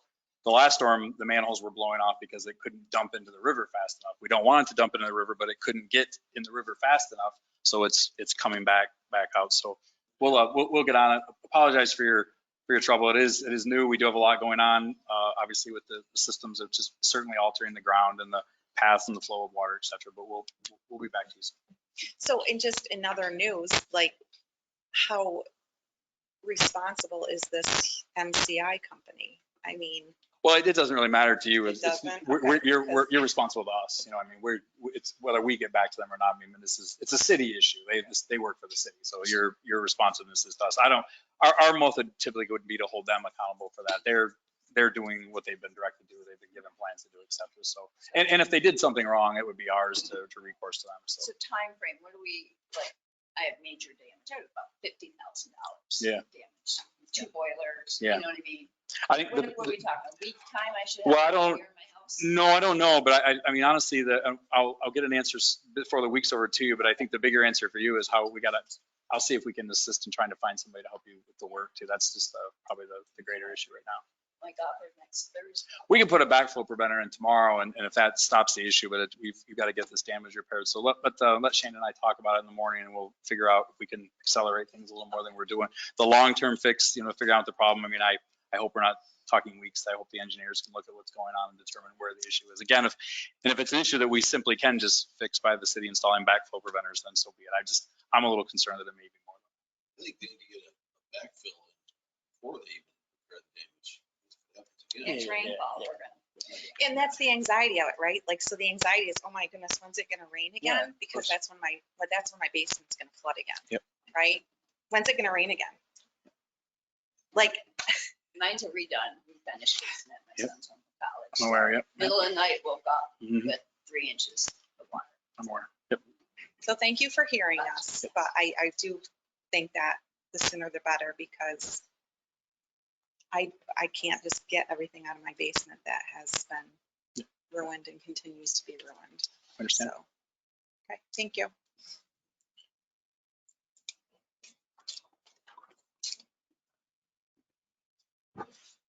Hello, everyone. First, I'd like to say, blaming the rainwater on the situation these 2 women are dealing with that just spoke. I do roofs. That'd be like someone calling me and saying, hey, the roof you put on, it's leaking. Well, we can't stop all this heavy rain, these crazy storms, That leak will stop when the rain stops, The next thing I would like to get into is, I've tried to lead you along a trail of information, which I can't get into tonight because of what's happened after the last time I brought the compact disc to every one of you. For quite a while, I have attempted to contact the city manager via the clerk's office and through several other department heads. I would say 4 different heads for different issues, and I was repeatedly ignored. An amount of months had gone by and I hadn't been answered. I had called back. I would say I'd probably talked to the clerk's office over 50 times about this issue. I was still never contacted back. One day, I would say, my dates aren't right on, but I would say it was recently, within the last month, I called slightly frustrated, calling somebody who would be involved with the office of the city manager, and please forgive me, a quote unquote scumbag for ignoring me. And I apologize for that. We all make mistakes. We all say things we shouldn't. Many of you up there have in here. Later, not much later in the morning, I was contacted by the Augsburg Police Department. And I was told that I was no longer allowed in City Hall. And I was told that if I did come to City Hall, I'd be arrested for trespassing. I said, okay. I got off the phone. I pondered with myself for a minute. I said, no, this ain't right. I called the officer back that I just got off the phone with, and I told him that he would not violate my rights. And if he wanted to, I would entertain him doing that. That wasn't an issue. And he seemed to be really on my side about it. And We had a little bit of conversation and that was the end of it. The next morning I called the same officer. I told him that day I'd be coming to City Hall at a certain time and conducting some business. And I asked him if he was called, if he was going to come here and arrest me. He told me no, he wouldn't. And thank God that there's, to know that there's an officer who's willing to not violate somebody's constitutional rights to go inside a public building, who has not committed a crime or threatened anybody. However, a few days later, the last council meeting happened and things did change. I came in, I sat down, I was a little bit late, unfortunately, but I listened for about 10 minutes and executive session then happened. I was then approached by a member of the Ogdensburg Police Department and asked to go speak with them in the hallway. And they told me that I wasn't allowed in City Hall via a member of the office of the city manager. And I had asked them if they would go out front and let me record them and make a video of this. And they said, yes, no problem. So we had a cordial, quick video out front of what I just stated. And I went on my way. Since then, I have approached City Hall members, the clerk's office, more than once. I'd say, multiple times about when I'm allowed back in City Hall, what the deal is. The night it happened, it was stated there was going to be a workplace violence complaint, which to my knowledge, that never happened. I had brought this to the media. That wasn't stated to the media.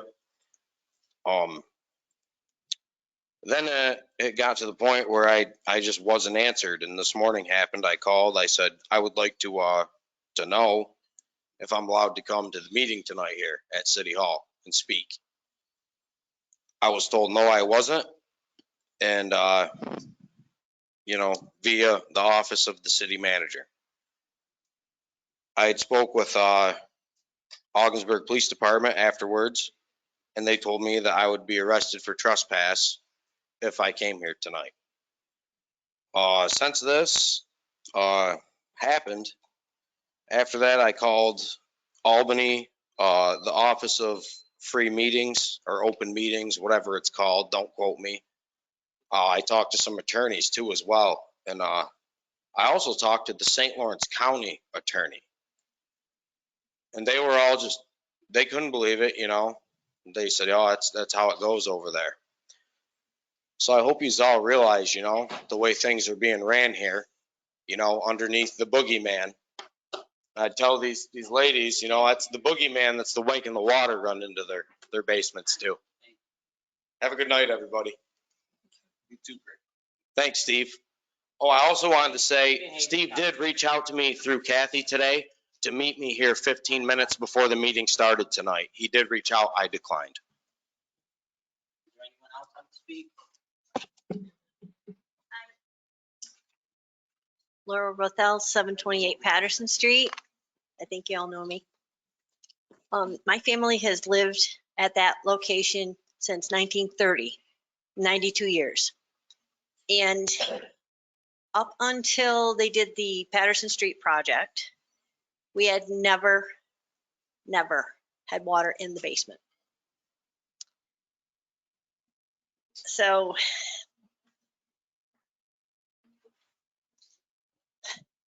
course, Mom was living there, and Mom fell down, broke her shoulder, and ended at St. Joe's. So we did not use the house like everybody else would, like be in the basement every day or whatever. My husband and I moved in August of 2020, and it was great to be home. And we noticed in the basement there were the washing machine, the metal cabinet was rusted away, the floor jacks that held the upper floor, they were rusted. I mean, and these had been here since I was a child. My father put them in. Back in May, when we had the water storm or the rainstorm, I had inches of feces in my basement. Okay. No, it wasn't okay. we cleaned, we brought the stuff out and we cleaned and Cloroxed and did everything. And it was, my husband's disabled, so it wasn't an easy job. Last night, when we had the storm, or the day before when we had the storm on Sunday night, again, inches, we had 6 inches of water. Now, there's not a blockage because the water goes away. What doesn't go away is the feces. So I think there's something wrong. My neighbor across the street, Beth Murphy, had 3 feet of water in her basement. My friend Ann, who lives up the street from me, she had inches of water, and it took a bottle of shampoo right out of her downstairs shower, put it right out in the middle of the floor. There's something that isn't right. I understand rainwater, I understand that part, but the feces part, I don't get. So I just, 2 lines are connected. yes, We haven't, there's no money to separate. I know. Millions of dollars. I know. I've done a lot on Patterson, and the backflow preventer does work. I was informed of that this morning, and it just gets discouraging because it's not like I'm not kind of busy this week. And so when I leave here, I'm going home in Clorox. So I just wanted to let you know that it's not just me. You know, I'm not just an isolated event. It's Ann, and it's Beth, and it's Robbie Dawson property across the street, and the Blue House on the corner, and up the street we have the DeMars girls.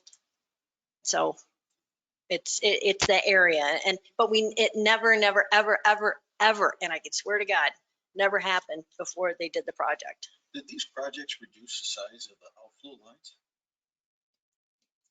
I don't know. Come back together. Separated, they come back together. Just too much water. So the backflow preventers, seeking a place to go, so the backflow preventers keep it from exhausting. This is what we talked about earlier, just the system's just gonna overwhelm. So, but you're on the list, we'll be there. I mean, I think the backflow preventer will Okay. clear, and we, as the mayor said, many have been solved over the years. Patterson Street project by that. Yours is a street, the safety of the backflow preventers will prevent. I appreciate it. It's just, you know, they say, well, nobody said anything. Well, okay, I'm saying something. My crews, you know, they encounter this all the time. It might be a backed up sewer, or it might be after a flood. And so, yeah, the Clorox, but just a little thing they found is they use the lemon scented. Yep. And it's, you know, it's not as harsh. It's not harsh. Breathing in the rest of your house. All right. And the backflow preventer. Okay. But it's, thank you.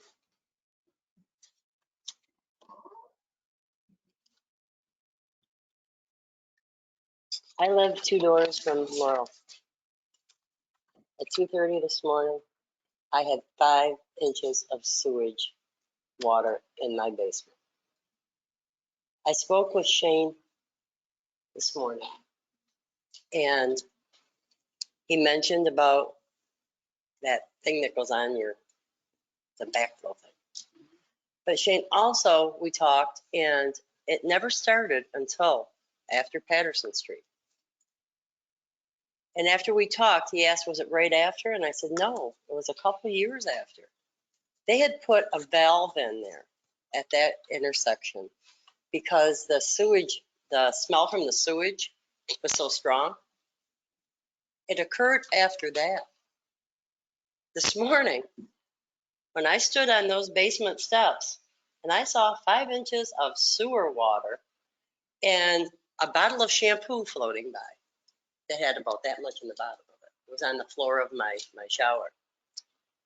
This is the second time in 2 months.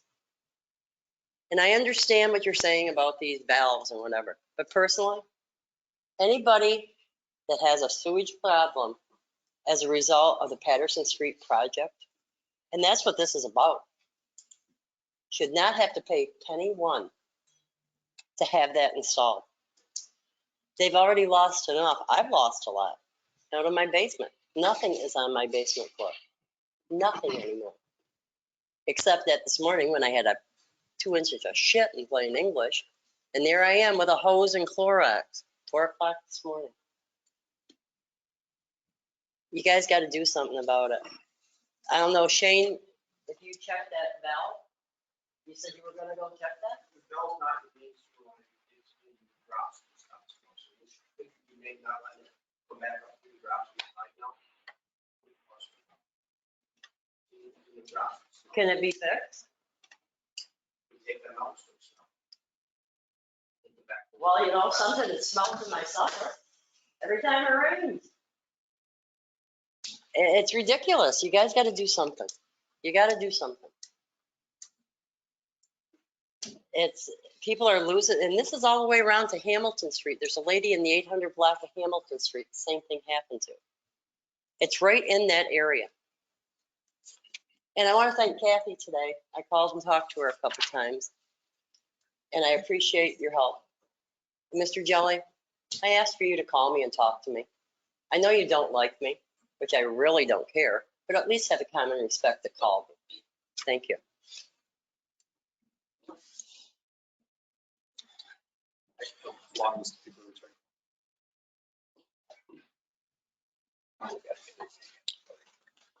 Good evening, I'm Michael Tooley. I live at 214 Hamilton Street. As a citizen, I thank you for the opportunity to speak with you this evening.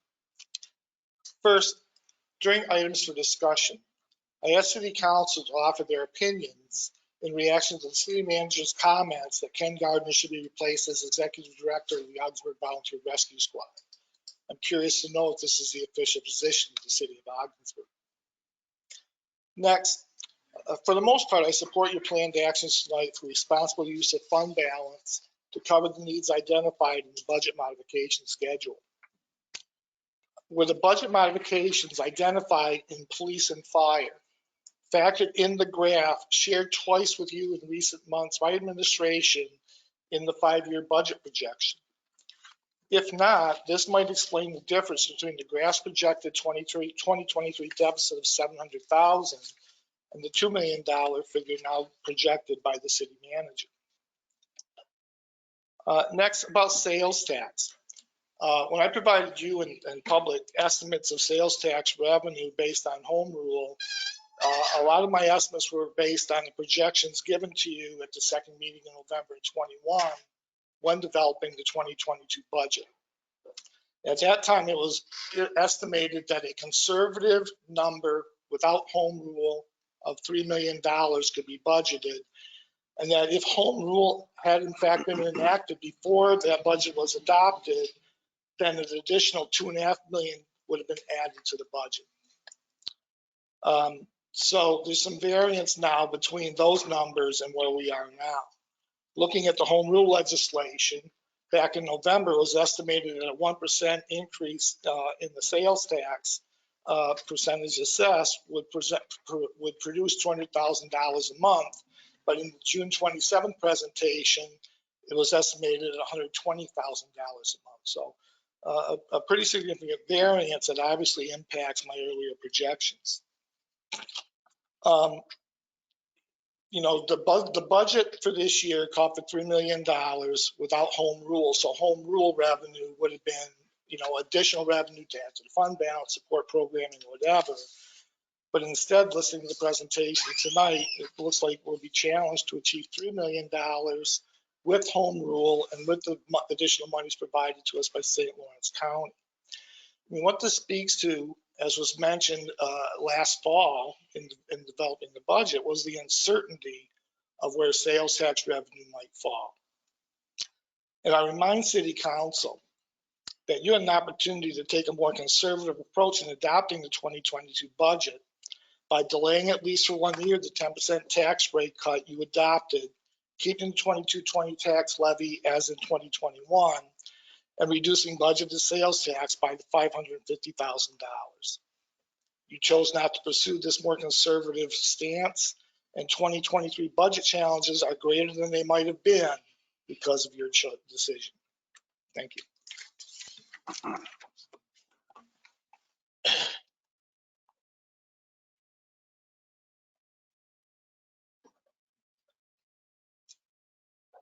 Jennifer Stevenson, 525 Green Street.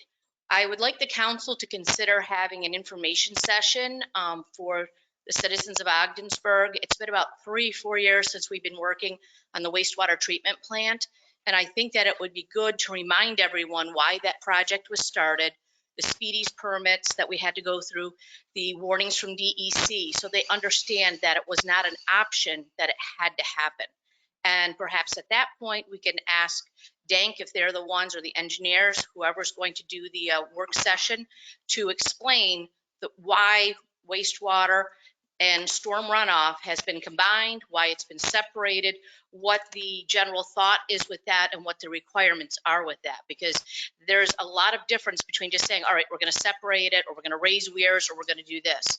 But I think that since there are going to be increases in those fees, that it would be great for the citizens to be able to have a question and answer period with the people that are doing the project. We're winding down on that project soon, and I would ask that council do that for us with a little bit of, ask the whoever does this, and I would hope it would be someone from Dank or the engineering company or both, to go over the process of where we started, how we went through it, the grants that were received, and how it impacted the city, and what the impaction from tying Hewelton in, how that helped us. So I respectfully ask you to do that. Thank you.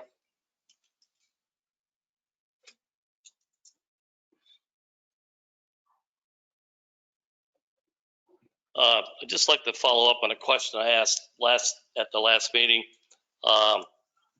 Where we're headed with a new city manager. As Mr. Jelly has stated, he will be leaving at the end of December. Steve, I was glad to hear you tonight ask the question about where Mr. Scampley got his figures, and the people wanted to have a right to know where he's getting his figures. Well, I think the people in this community have a right to know where we're headed, what direction we're going in selecting a new city manager. We're only 5 months out.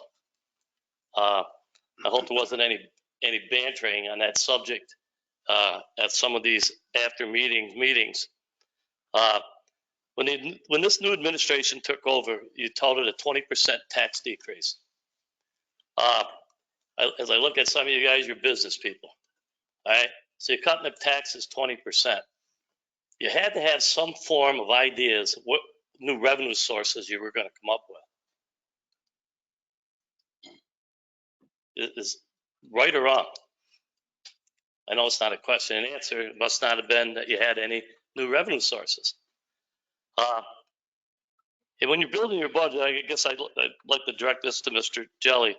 After building the last budget, you had to have an estimate of revenue coming in from increase in assessments. And if you go back to your assessment, you can see over the last 3 years or 4 years or 10 years, okay, what the general estimate and new reassessments were. So I think that at this time, do you have any idea where we're going to go, or how much the increase in revenue we'll have in reassessments in this coming year to help with the budget? Very low. What's that?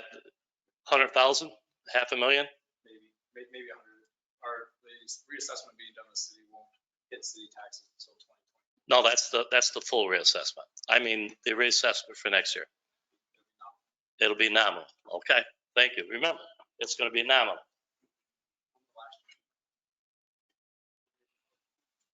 Is there anyone remotely? So the first individual is registered as Penny Sharrow, and I will unmute that individual now. It appears you are self-muted. Mrs. Sharrow, it appears you are self-muted. There, how's that? We can hear you, thank you. I have a quick question in regards to these major projects that are going on. Does the city have an appointed clerk of the works to oversee any of these projects? Like, we have engineers somewhere tucked away in there, I think, that maybe an engineer could find his way out of the office and go look at stuff going on, or somebody from the DPW appointed as a clerk of the works, so we know things are being done correctly. I know you probably don't have any answer on that, but it might be a novel idea, not having them be the clerk, the people that we are paying be the clerk of the works. It's like putting the fox in the hen house, you know what I mean? So it'd be nice if we had somebody out there overseeing some of these projects. Hopefully that was polite enough for you, Mr. Jelly, the way I asked. Thank you. Is there anyone else? The next individual is registered as Red Fisher, and I will unmute that individual now. It appears you are self-muted. It appears your line is open.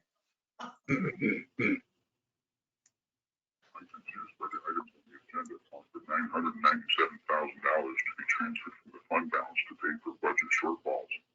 The budget is properly prepared for this year. There should be no need for such a large transfer. So much for our huge fund balance. For 10 years, there won't be enough money left to buy a small cone. Never mind fish and chips. This is what we get. The budget is created by unqualified. What you get? Cut them off. Jesus. You want me to terminate the audio, sir? Understood. Thank you. I do not see any other hands raised. Do we have any correspondence? We do not. Next, we have our consent agenda that the claims is enumerated in general fund warrant number 13, 2022, amount of $752,804.07. Library warrant number 13-2022, amount of $0. Capital fund warrant number 13-2022, the amount of $1,119,765.15. And community development warrant number 13-2022, the amount of $120.98. And renewal fund, the amount of 13-22, $0 as audited, being the same hereby. I order. I'll second it.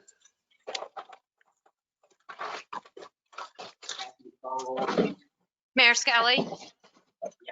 Counselor Dilaba? Yes. Counselor Fisher? Yes. Counselor Kennedy? Yes. Counselor Powers? Counselor Powers? Thank you, sir. Yes.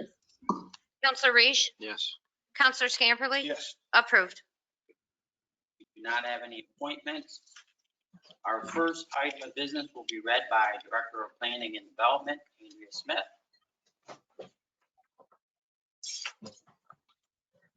This is an ordinance amending Chapter 189 entitled Streets and Sidewalks of the Code of the City of Ogdensburg. I'll second it. Looked at it. Could you please call the roll? Counselor Kennedy? Yes. Counselor Powers?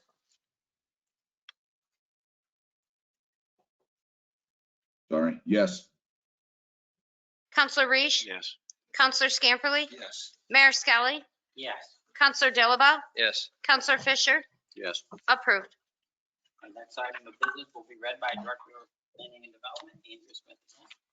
An ordinance amending Chapter 83 entitled Brush, Grass, and Weeds of the City Code of the City of Ogdensburg. Second. Kathy, would you please call the roll? Counselor Powers? Yes. Counselor Reish? Yes. Counselor Scamperly? Yes. Mayor Skelly?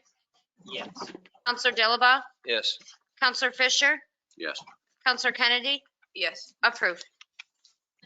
Our next item of business will be read by City Comptroller, Angela Gray. A resolution authorizing the city manager to appropriate the use of fund balance for a transfer to the capital fund equal to the city's estimated match on the FEMA flooding projects and the Ready Maple City Trail project. The estimated, would you like me to read the entire resolution? No, I'll move that. Thank you. I'll second it. Just a point of clarification, I think that I know that the first paragraph is not accurate. So the charter doesn't say that. It actually says that money can't be drawn down except pursuant to an appropriation made by the council. And that the manager can move between departments as long as it's not more than 5% of the budget. And then it's the comptroller's responsibility to inform the council at the next meeting if there is a transfer. So if we could, if we could pull that from, I don't know if Kathy has it on her computer, so that the correct verbiage is in there, I think it's important. I don't have it on my computer here, sir, but I do have it in a computer in my office. Dan, you have it, don't you? Pardon? You have it, don't you? The charter. Give me a minute, I can pull it up. What is it? C65? Can we just get 6 copies or 8 copies? It's a pretty big move. Trying to find that. Probably hold that and move on to the next one. Okay. Yeah, they all start out that way. It's why I don't want to vote on something that's not accurate. Probably be easier than finding it. But just make up.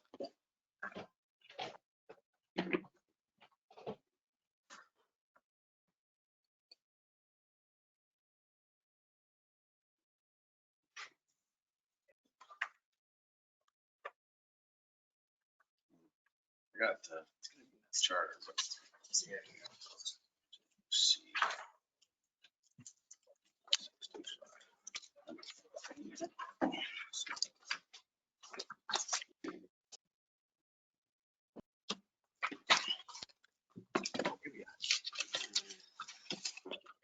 Very front. I always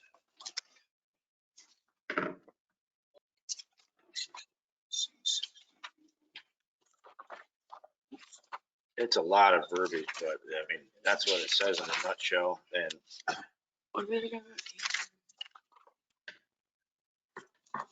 So C65, is that the right section? yeah, You want it read into the record? She's going to get it. Just give her a second. You're on that.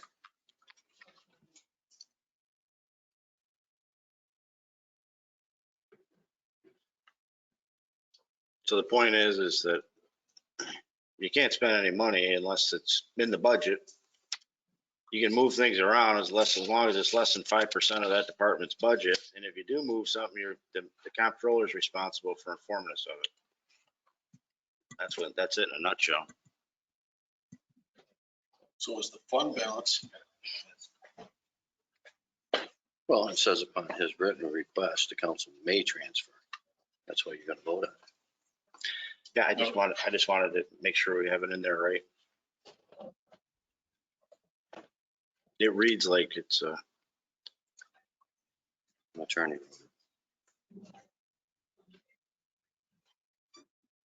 Part of that is what's on this resolution. So the question would be, what does it exceed 5% of the department's budget? No, it's fine to do. I just want the resolution to read all right because we're approving it. I'm fine with the resolution. We're not transferring. My suggestion would be just to strike the first paragraph on every subsequent, this resolution, every subsequent one as a modification. Or just insert what the charter says. This is exactly what the charter says in I have it here. C65. Would you like to see it? Yeah. What do you mean it was changed?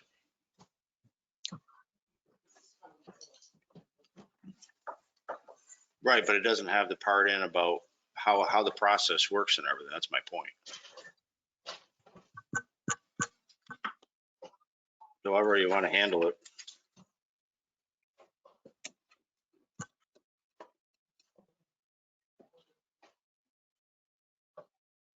Well, it's somewhat right in a vague sense of.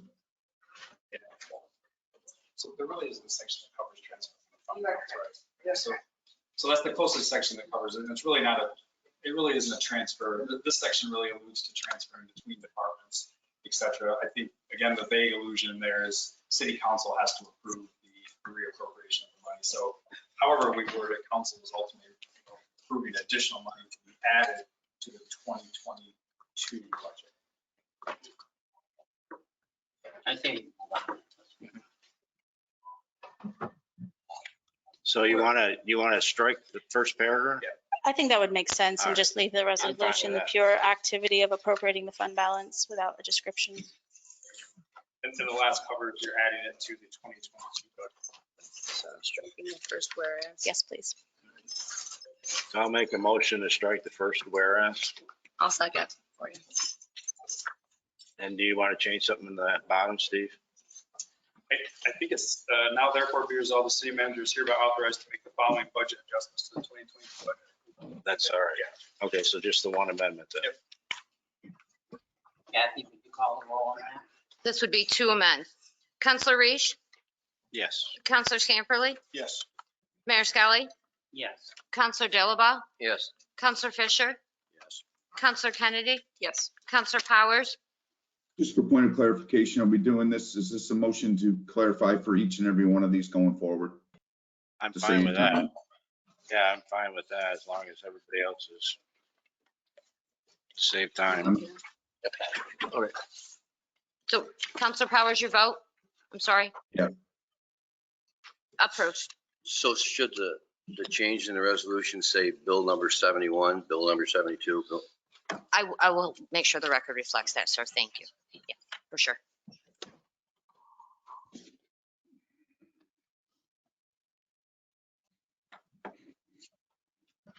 Mayor? Yeah. If your discussion is over, we would need to take a vote on the resolution as amended. Is that okay? So so the 5% of the, and I don't have I closed my budget here. So in other words, this resolution is fine as far as the 5%. And minus the comptroller's report to city council at its next regular meeting. She did brief us quite well in the previous meeting, as long as everybody's good with that as well. I'm fine with it. Yeah. All right.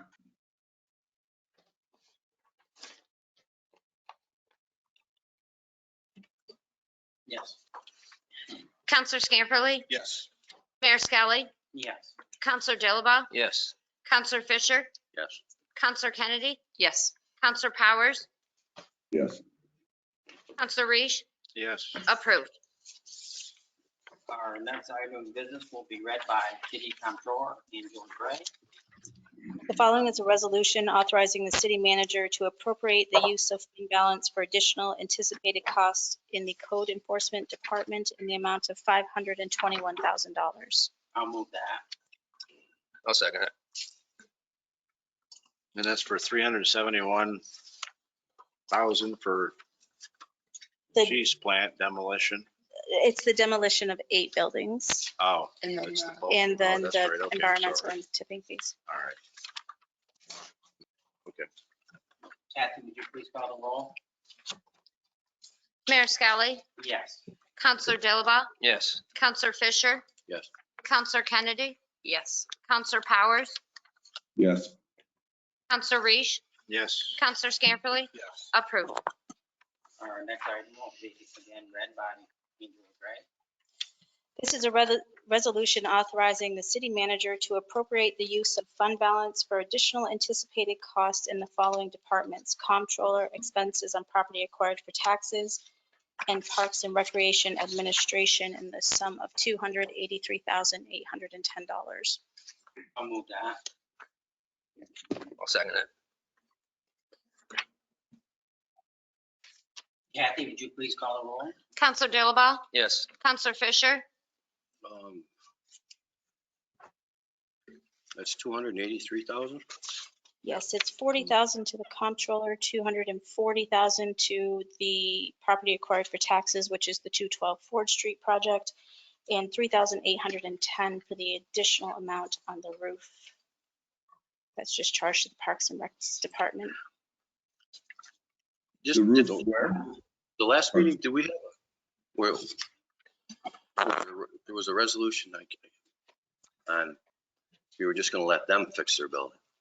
The last How much was resolution, the one that this pertains to is the Doyle contract that was approved, and it was 23,810, but the budget already had 20,000 in it.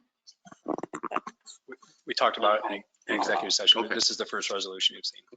Okay. Yeah. And this is the money to do what we talked about. Just we're running out of money. Counselor Fisher, your vote?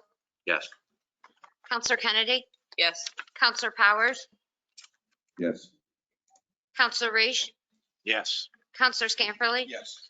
Mayor Skelly, Yes. approved. Our next item, again, Angela Gray. This is a resolution authorizing the city manager to appropriate the use of fund balance for additional anticipated costs in the fire department in the amount of $444,604. I'll move it.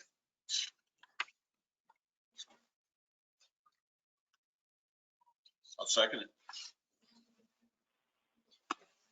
Kathy, would you please call the roll? Counselor Fisher, No. Counselor Kennedy, Yes. Counselor Powers, Yes. Counselor Reese, Yes. Counselor Scamperly, Yes. Mayor Skelly, No. Counselor Dilaba, No. approved. Again, Angela Gray. please. The following is a resolution authorizing the city manager to appropriate the use of fund balance for additional anticipated costs in the police department totaling $163,873. I'll move it. Second. Kathy, would you please call the roll? Counselor Kennedy, Yes. Counselor Powers, Yes. Counselor Reese, Yes. Counselor Scamperly, Yes. Mayor Skelly, No. Counselor Dilaba, No. Counselor Fisher, No. approved. Next item of business will be done by Shane Brown. No, Mary's good. It says city comptroller. Oh, The following is a resolution authorizing the city manager to appropriate the use of fund balance for additional anticipated costs in the public works garage and street lighting departments in the amount of $105,000. I'll move that. I'll second. Kathy, would you please call the roll? Counselor Powers, Yes. Counselor Reese, Yes. Counselor Scamperly, Yes. Mayor Skelly, Yes. Counselor Dilaba, Yes. Counselor Fisher, No. Counselor Kennedy, Yes. approved. Our next item of business will be Public Works Director Shane Brown. A resolution to amend the 2022 budget A5110.330 to include the receipt of CHIPS allocations in the amount of $397,542.22 with a cumulative 2021 cumulative rollover balance of $14,953.50. A paved New York allocation in the amount of $110,132.40. An EWR allocation in the amount of $75,884.40. An STR allocation in the amount of $117,903.82. A POP allocation in the amount of $73,421,060 for a new grant total of $789,837.94. I'll move that. I'll second that. I'm sorry, who moved it? I did, Mike, Dan. I just have one quick question.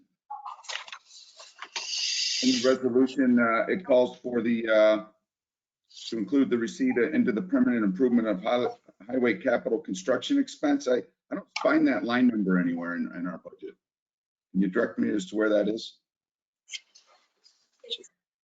It's A5112.330.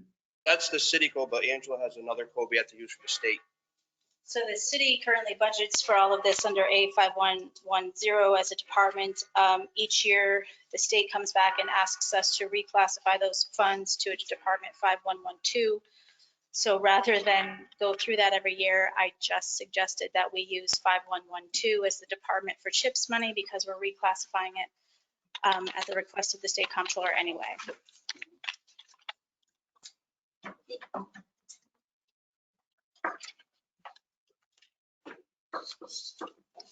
Anyone move that? Yes, sir. It's Yeah, been Andrew moved and seconded it. seconded. Will you call the roll, please? Counselor Reese, Yes. Counselor Scamperly, Yes. Mayor Skelly, Yes. Counselor Dilaba, Yes. Counselor Fisher, Yes. Counselor Kennedy, Yes. Counselor Powers, Yes. approved. And now we have old business, and I would like to announce that the Zeke Montroy Memorial Dedication Ceremony will be held on Thursday, August 4th, 2022 at 6 p.m. at the Horseshoe Pit area in the Greenbelt. In the event of inclement weather, the ceremony will be held at the Dubisky Center in this place.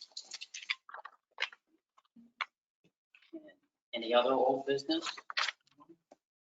I was just wondering, have any of the ARPA funds been released yet?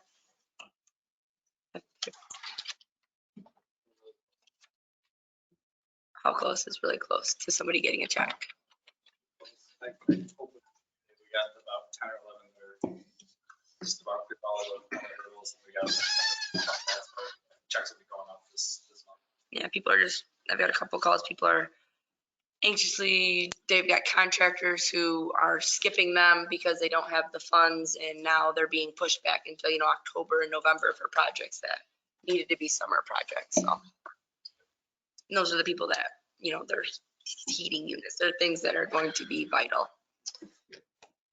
This is a great thing staff came up with. Yeah, we just need to get the money out there. Anyone have any new business? Items for discussion. I was wondering, I got a couple of calls about the kiddie pool at the city pool. Is it back operational now? Is it going to be not operational? Is it a big test to fix it? Because if it is, I just would rather have it out there that the kiddie pool will not be operational this summer if that's the anticipated. We did a press release on that and said that it was closed until further notice. So it's just still until further notice. It's no, okay. Yes. I just didn't know if there was because somebody asked how long the anticipated, and I had only seen that, so I didn't know if it was like just out for the summer. We don't foresee it's going to open. Okay, that's fine. That's just so I can tell people like we're just probably not gonna have the kiddie pool. Just that's fine. I was just wondering. So another item, are you done, Nicole? If not, I'll let you go, Dan. I'll see if I can catch anything else. I'm sorry. Go ahead. No, you're fine. I probably should have said under new business. Mike and I attended the OCF walkthrough, and I'm sure we're both very disappointed that the state is looking at turning off the heat in that facility on the campus. Making a decision in August. And Mike brought up a very good point that it's probably going to be turn into more dilapidated buildings if they do that and quickly. There's a brand new heating system on that campus. They just barely finished it. They finished it after it closed. After it closed. They have brand new roofs on the building, on all the buildings. It could really be reused. And I think that we need to develop a resolution and push for some legislation to stop the state from basically turning that into what has happened down the Psych Center in these dilapidated buildings. And I think we'll all agree that until they find a reuse for this facility, whether it be private or state, and we're gonna have a lot more discussion on it, I'm sure, but they need to keep that heat on. One of the holdups that the public should be aware of is even if we find a private entity, we had this discussion with the state, and State Senator Patty Ritchie brought it up in her office. Basically, if we were to even entertain somebody or somebody wanted to look at purchasing property for private investment, the state said it could be years before the property was even eligible to be turned over to somebody because it's tied up in each building is on different bonds. It's all sorts of legal issues, if I understood that correctly. And so that's disappointing too. And so they're going to turn off the heat for a place that they couldn't turn over to a private entity for at least a year, maybe several years, maybe 20 years, who knows? And was very disappointed by that. And I think we need to take some action right now to stop that from happening. So, from council, get some resolutions. One good thing is that those the buildings, the ones built in the 80s, are very viable for light manufacturing. And, if the state government would consider turning them over to the Bridgeport State Authority, or a combination of Augsburg Bridgeport and IDA, those buildings could be put into reuse this time next year. Watertown crusher facility is just devastated by the heat being turned off. The buildings are not, these are in great condition. There'll be a lot of damage by this time next year if they don't. And the thing is, the cost, 40 to 50 degrees is not that great a cost if the state is really serious about helping this community out after taking the prison away. They would keep that. Can we have that resolution for the next agenda?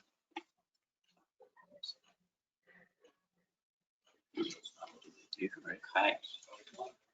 So this brings us to citizen participation. This time, anyone like to address council, come up. We have 2 minutes. Did you have more on items for discussion, Nicole? No, I just want to tell everybody I'll be in the dunking booth on Thursday. If anybody wants to come on down and see me in the park, it starts at, I think, 5:30.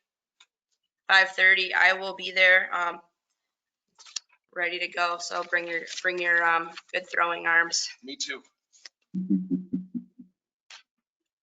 Looking forward to it. Is there anyone remotely attending who'd like to speak?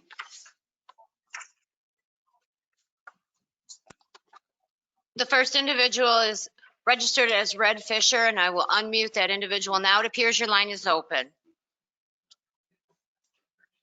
I'm confused by the items on the agenda calling for 997,000. Cut it off. Okay. I do not see any other hands raised. So I will make a motion to adjourn to executive session to discuss the medical, financial, credit, or employment history of a particular person or corporation, or matters leading to appointment, employment, promotion, demotion, discipline, suspension, dismissal, or removal of a particular person or corporation. Can I get a second? I'll second. Kathy, would you please call the roll? I didn't hear the second. I'm sorry. I'll second it. Thank you, sir. Counselor Scamperly? Aye. Mayor Skelly? Yes. Counselor Dilaba? Yes. Counselor Fisher? Yes. Counselor Kennedy? Yes. Counselor Powers? Yes. Counselor Reese? Yes. Approved. We do not anticipate any action following this session, so I will make a motion to adjourn from executive session. I'll second it. All in favor? Aye. Opposed?